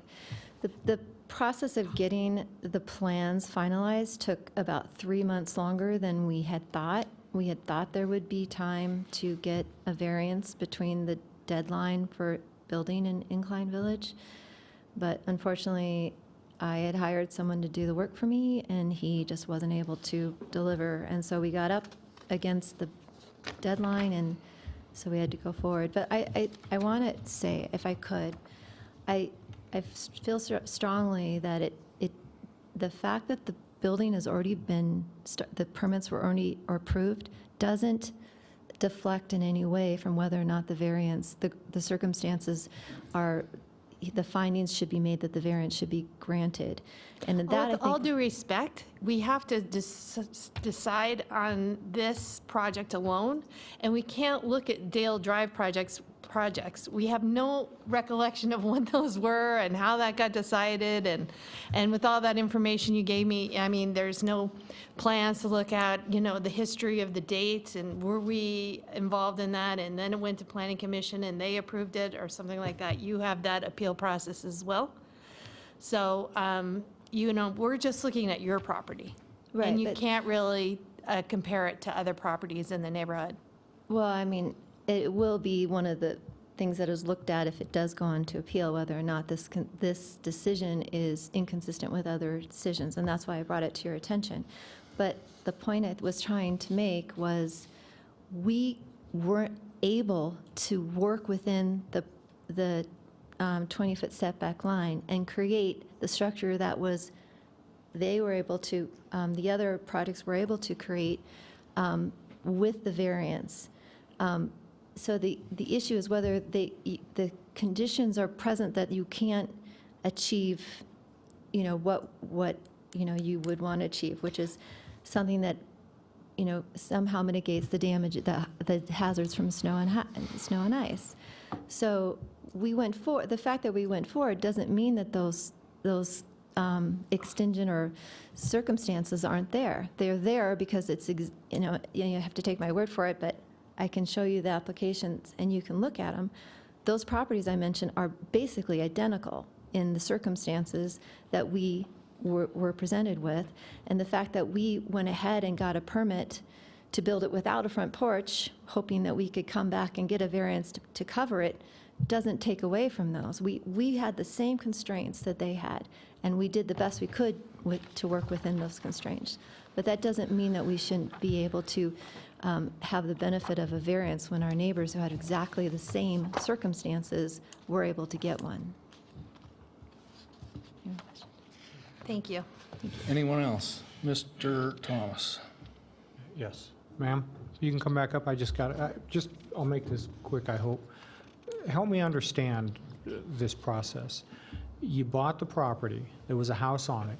You tore that house down. You redesigned the current house that you are building there now. And you designed it without a front porch or a covered front porch. And now you're coming before the board saying that there's an undue hardship and you need a variance for a design that you came up with without front porch to begin with. Well, it has a front porch, it's just not covered. Right.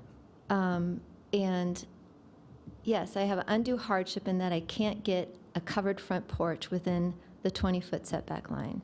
And why didn't you design a house with a covered porch when you were designing the house? Because as I tried to explain, the 20-foot, the steep slope together with TRPA restrictions would have required moving the house it would have been farther away from the street, so a longer driveway, and lower, so a steeper driveway. In fact, we probably wouldn't even be able to do it because of the 14% restriction on the decline of the driveway. So we positioned our house in the only place that we could to not have these more dangerous, hazardous conditions, a long, steep driveway and a longer, steeper driveway.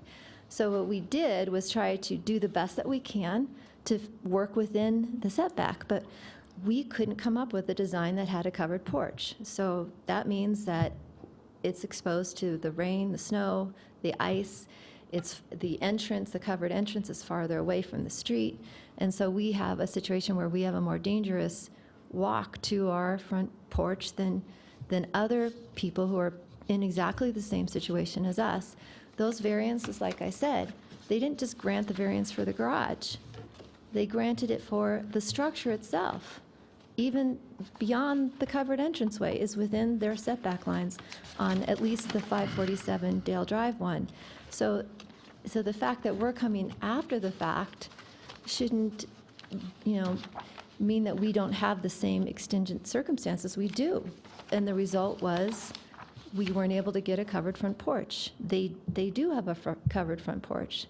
So I don't believe the fact that we already have a permit and we're already under construction mitigates the circumstances or the findings that there was this need in our circumstance where that need was found in basically identical situations. So. Okay, thank you. Anyone else? I don't have any questions right now. Bringing it back to the board, do we have any public comment on this one, Madam Secretary? We have no public comment. No public comment. Okay, we'll bring it back to the board for discussion. Anyone first? Well, Ms. Hill? Yeah. I am having a hard time finding the hardship there. And like Roger said, they designed a house, they got a building permit, they started construction, and then they decided they wanted something else. It's a 5,000 square foot house. And I don't see the hardship. I'm having a difficult time finding that. Thank you. Mr. Stanley. Thank you, Mr. Chairman. Typically, variances are some of our easiest things that come before us, and they either meet the requirements, which are pretty simply defined, or they don't. And it seems that I agree with what's been said, that this doesn't seem to meet those findings. And I think it might be arbitrary and capricious to invent a reason going into the past that would allow us to manufacture those findings. Thank you. Mr. Lawrence, go ahead. Oh, well, it's unfortunate when regulations, specifically TRPA in this matter, seem to be causing the most hardship here in not allowing the house to be set further back where it would be higher, which would cause the driveway to be steeper and these sorts of things. And it seems like it's almost a TRPA issue that's causing this hardship more than the topography of this property. It is incline, as I heard said earlier. It's unfortunate that snow and ice is a factor of life in Lake Tahoe region, and everybody up there just deals with it the best they can. However, on another note, I see no parking issues with this encroachment. No snow removal or snow placement issues, as we've addressed and seen in the past. No street issues, cars, parking, that sort of stuff, visual obstructions. So I'm still kind of on the fence with this matter. Thank you, Mr. Lawrence. I'm going to echo what some of my colleagues said. I don't see the special circumstance here of the hardship. I have to agree with Mr. Pelham's judgment in this matter, and we decide every case, case by case.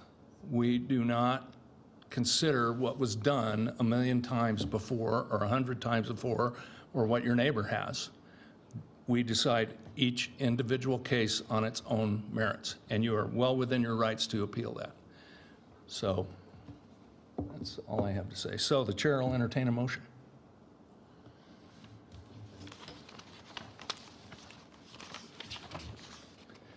Mr. Thomas. Thank you, Mr. Chairman. I'll make a motion. I move that after giving reasoned consideration to the information contained in the staff report and information received during the public hearing, the Washoe County Board of Adjustment deny variance case number WPVAR 17-0002 from Michael Fisher and Suzanne Kintz, being unable to make the findings of number 1, special circumstances, 2, no detriment, 3, no special privileges, in accordance with the Washoe County Development Code, Section 110.804.25. Thank you, Mr. Thomas. We have a motion. Do we have a second? Seconded by Mr. Stanley. All in favor? Aye. Your motion is unanimous. Thank you. Thank you very much. Moving right along to item number 9F, special use permit case number WSUP 17-0009, Truckee Meadows Water Authority. Mr. Pelham. Good afternoon again. Mr. Pelham, can you hold one second? Mr. Webb, I should have had you read the appeal procedure there. I'm sorry. We're going to go back, and I will have Mr. Webb read the appeal procedure. The Board of Adjustment action will be effective 10 calendar days after the written decision is filed with the Secretary of the Board and mailed to the original applicant. Any appeals which should be filed must be filed in writing with the Planning and Development Division within 10 calendar days after that written decision is filed with the Secretary of the Board and mailed to the applicant. So basically you have 10 calendar days from the days that we mail it to you. That will be on the action order. Thank you. You file it with us. Thank you, Mr. Webb.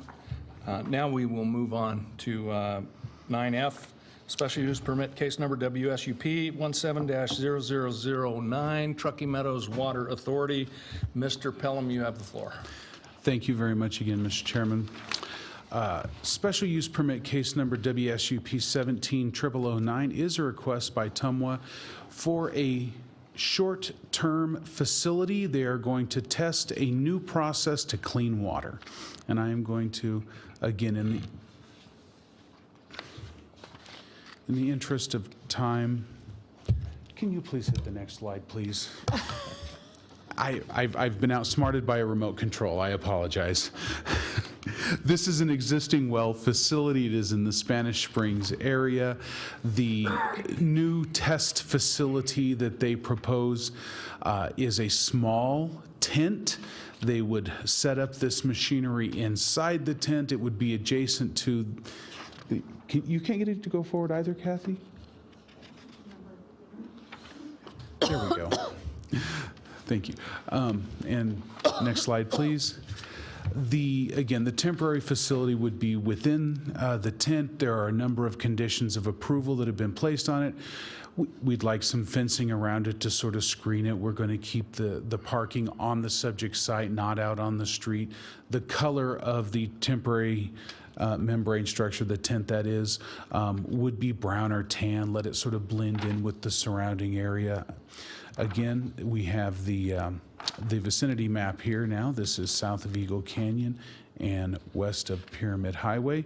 This overhead photo, again, the gray area, the little box there shows the current well house, and then the red square shows the proposed location for the tent. Another view there. We do have some pretty good existing vegetation there. Will also help to screen the facility somewhat. Now, in this area, the groundwater has elevated contaminants, particularly nitrates and arsenic, and that's what they're seeking to remove from it, which I think is laudable. The potential impacts really have to do with the visual impact, a little bit of the traffic coming and going. This proposed temporary structure does not meet the setbacks by quite a lot. However, this can also be mitigated in that this is limited to a relatively short time period, a maximum of 24 months. Again, the color is going to blend in. We're going to put some fencing around the edge to further screen it. We're going to keep the parking off the street, and we're going to limit the hours of operation generally to the middle of the day. This was noticed in accordance with the requirements of the Development Code and is shown here. And based upon the conditions that have been presented, I think that the findings of fact can be made that there are really no particular detriment associated with this, and a possible benefit in terms of a new process by which water can be cleaned. I did not receive any comments from the public on this. And given that it's next to an existing well site, it kind of makes sense, since that's where the water comes from that they need to treat. And there's no military installation in the area. And with that, I am available for any questions. I know that the applicant does have a few wording changes that they would like your consideration on, and I'll say I have seen those. We have met with the applicant.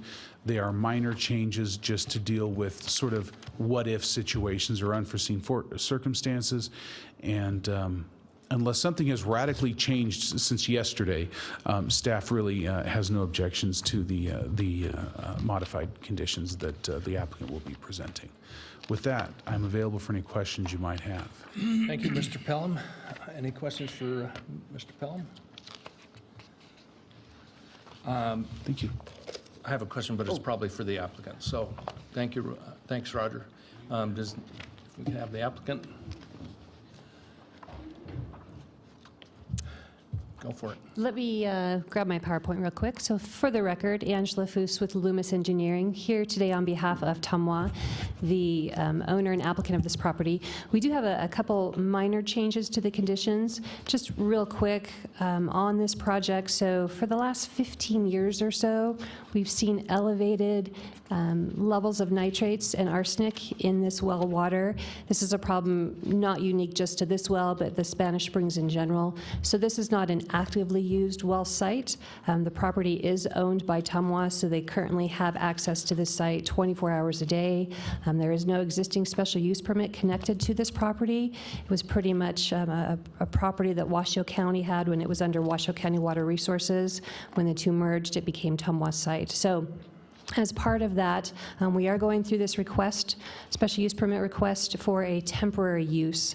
This is about an 18-month process where we're putting a pilot project on this parcel. We have asked for a 2-year window so that we have time to actually get it up and running and then be able to take everything down when we're done. So just real quick to walk through the changes to the conditions.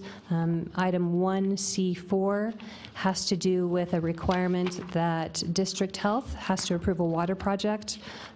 Oops, I think I typed that wrong. I apologize. It says the planning department needs documentation that Washoe County District Health has approved a water project.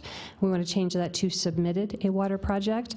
There actually is no formal application for this. This does not affect the water. There is nothing connected to the distribution. Again, this is not an active well site. So we just want to change that from approved to submitted.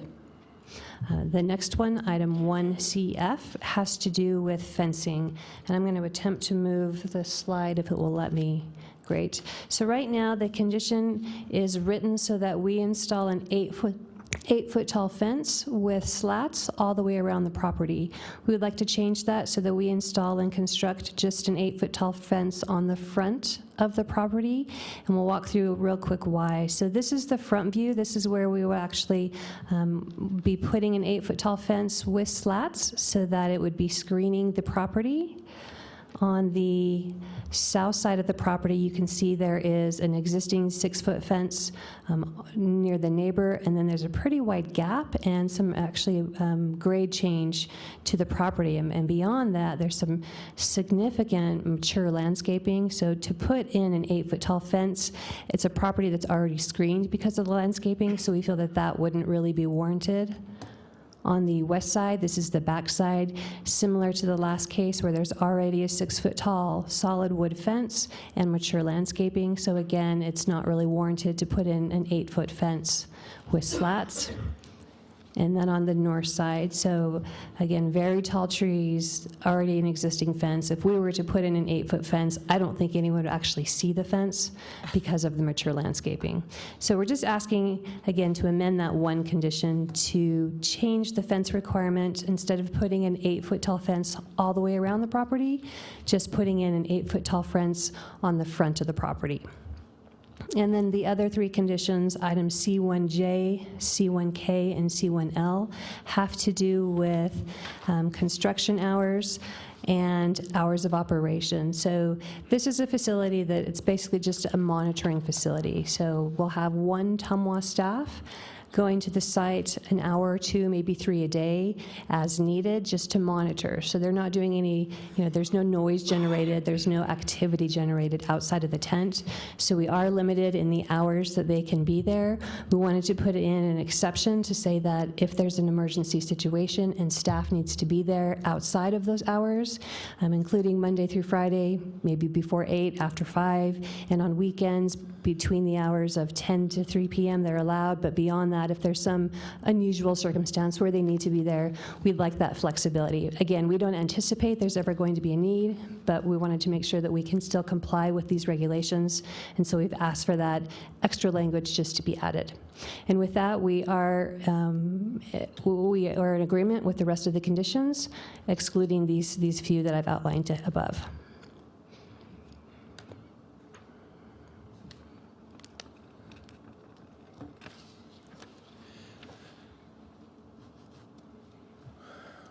We're good. Okay. Yeah. Anyone have any questions so far? Yes, Mr. Stanley. One very general question. It might be for a different party in the application package. Why do you think you're seeing an increase in arsenic and nitrates in the water?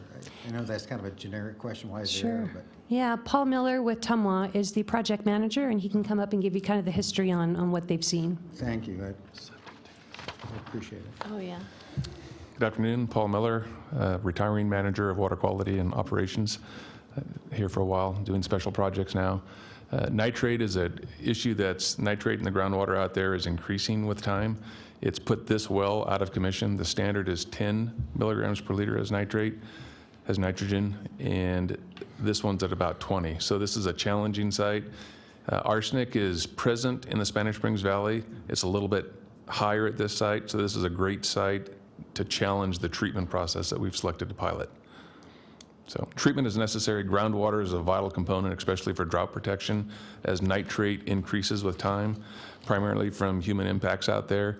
As it increases, it reduces right now our strategy is to blend surface water that we send out there, and as the nitrate level increases in the groundwater, you need more surface water to get out there. The infrastructure is in place already. If you were to get more surface water out there, you'd have to build large piping, large pump stations. That'd be quite expensive. Treatment is a good option to consider. And this is a new technology that is a very promising technology. Does this new technology increase noise levels? No, sir. No, sir. You shouldn't be able to hear it. So on one of the photos, you saw the well. There's a well casing right there. It's the blue piece right there. We have an existing pump that's in there. It's a submersible pump. It fits down in the well casing. We'll take that existing pump out. It'll be disconnected from the well, disconnected from the distribution system. We'll put in a very small one that's sized for the pilot unit. And the pump and motor is underwater, submerged by 100 feet. And so that will discharge. It'll be less noise than there is now, and you wouldn't be able to hear anything now. And then it'll go inside this tent into a tank, and it'll be pumped through the treatment unit. Mr. Lawrence. I just have I always ask this question, Mr. Miller. What's the well depth out there? If I were to give you a guess, it'd only be a guess. This is a well that came over with integration from Washoe County, so we didn't design this one. So typically the wells on the west side of Spanish Springs are probably in the 300-foot range. Anyone else? Okay, seeing no further questions, thank you very much. Madam Secretary, do we have any public comment on this one? We have no public comment. No public comment, bring it back to the board for discussion. Before we do discussion, any disclosures?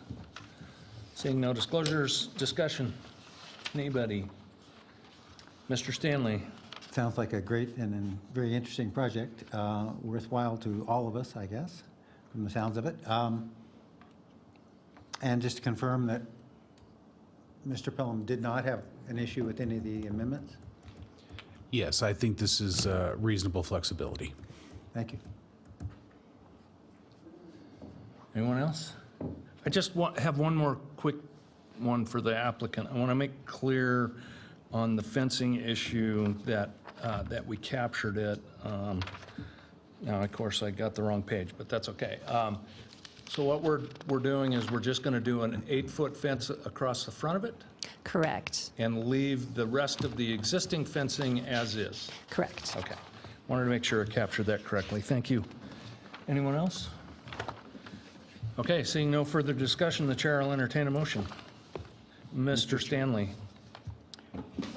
Mr. Chairman, I move that after given recent consideration to the information contained in the staff report and information received during the public hearing, the Washoe County Board of Adjustments approve with conditions special use permit case number WSUP 17-009 for the Truckee Meadows Water Authority with the conditions of approval included as Exhibit A. I think we need to add as amended. As amended. And if I might, as amended for conditions 1C4, 1F, 1J, 1K, and 1L. Right, correct. Thank you, Mr. Webb. To this matter, having made all 5 findings in accordance with Washoe County Code Section 110.810.30. Including consistency improvements, site suitability, issuance not detrimental, and effect on military installations. Thank you, Mr. Stanley. Mr. Thomas. Just a point of clarification, I believe we left a 0 out of, that should be 0009, not 009. Correct, there should be 3 zeros. 3 zeros. Okay. We may have, I didn't catch that, but thank you very much for catching that, Mr. Thomas. So we have a motion by Mr. Stanley. Do we have a second? Second by Ms. Hill. All in favor? Aye. Motion carries unanimously. Thank you very much. And we are on to item 10, chair and board items. Future agenda items. Anybody have anything for future agendas? Mr. Webb, you have anything for future agenda? I'll get it under 11. Okay. And requests for information from staff. Anyone have any requests for information from staff? I just wanted to make one quick comment. Mr. Lawrence. I just wanted to thank whoever's dimming the lights when we look up here. It's great That's because awesome. it's not in my eyes and reflecting on my glasses, and I'm not like this. So thank you for that consideration. Thank you. Anyone else? Okay, on to item 11, directors and legal council items. Report on previous board items, Mr. Webb? 3 quick items. One's a report on previous board items, the Snyder variance, which you heard, which was WPVAR 16-003. That appeal was heard by the Board of County Commissioners on April 14th. This BOA approved a 7-foot front yard setback. It was a modified approval. The board actually upheld the appeal and approved a 1.74-foot front yard setback, just for your information. Also, just for the board's information, I believe you know this, but there will be a special meeting of this board on July 12th, which is a Wednesday, at 12:30. So a special start time, 12:30 on July 12th. There'll be actually 2 topics on that. One, the primary reason for having a special meeting is a request by an applicant to put in some education use facilities so they can get those constructed at a private school prior to the school year starting. And then we'll have election of officers on that agenda also. And just as a third point, on the June 13th County Commission agenda is an action to reappoint Mr. Thomas to the Board of Adjustment. And if that's successful, his reappointment term would run to June 30th of 2021. Congratulations, Mr. Thomas. See, thank you. Thank you, I have a Mr. Webb. question. Do we have any public comment, Madam Secretary? Oh, I'm sorry. Oh, Ms. I Hill? just have a question regarding the July 12th meeting. Is that the Lake Tahoe School? No, this has to do with a school that's actually going down south in the South Reno United Methodist Church. It's the one across from Galena High School. It's down south. It's right across from Galena High School. What is the status of the Lake Tahoe School application? The Lake Tahoe School application is going before the board on appeal. Oh, it's going to the Planning Correct. Commission? No, the Board of County Commissioners. Okay. Okay, thank you. I And remember that I forget now. when that's scheduled, but it's either the 13th or the 27th of June. One of the Okay. two. And that's why I try and report these items. After that action's taken, if I remember, I'll come back and let the board know what the action that the Board of County Commissioners took. Okay, thank you. Thank you, Ms. Hill. Thank you, Mr. Webb. Madam Secretary, I don't see anyone in the room, but do we have any public comment? We do, Kathy Brandhorst, but And I she's no just saw longer- her leave. She's no longer here. So we will close the public comment period, and we are adjourned. Thank you. Thank you.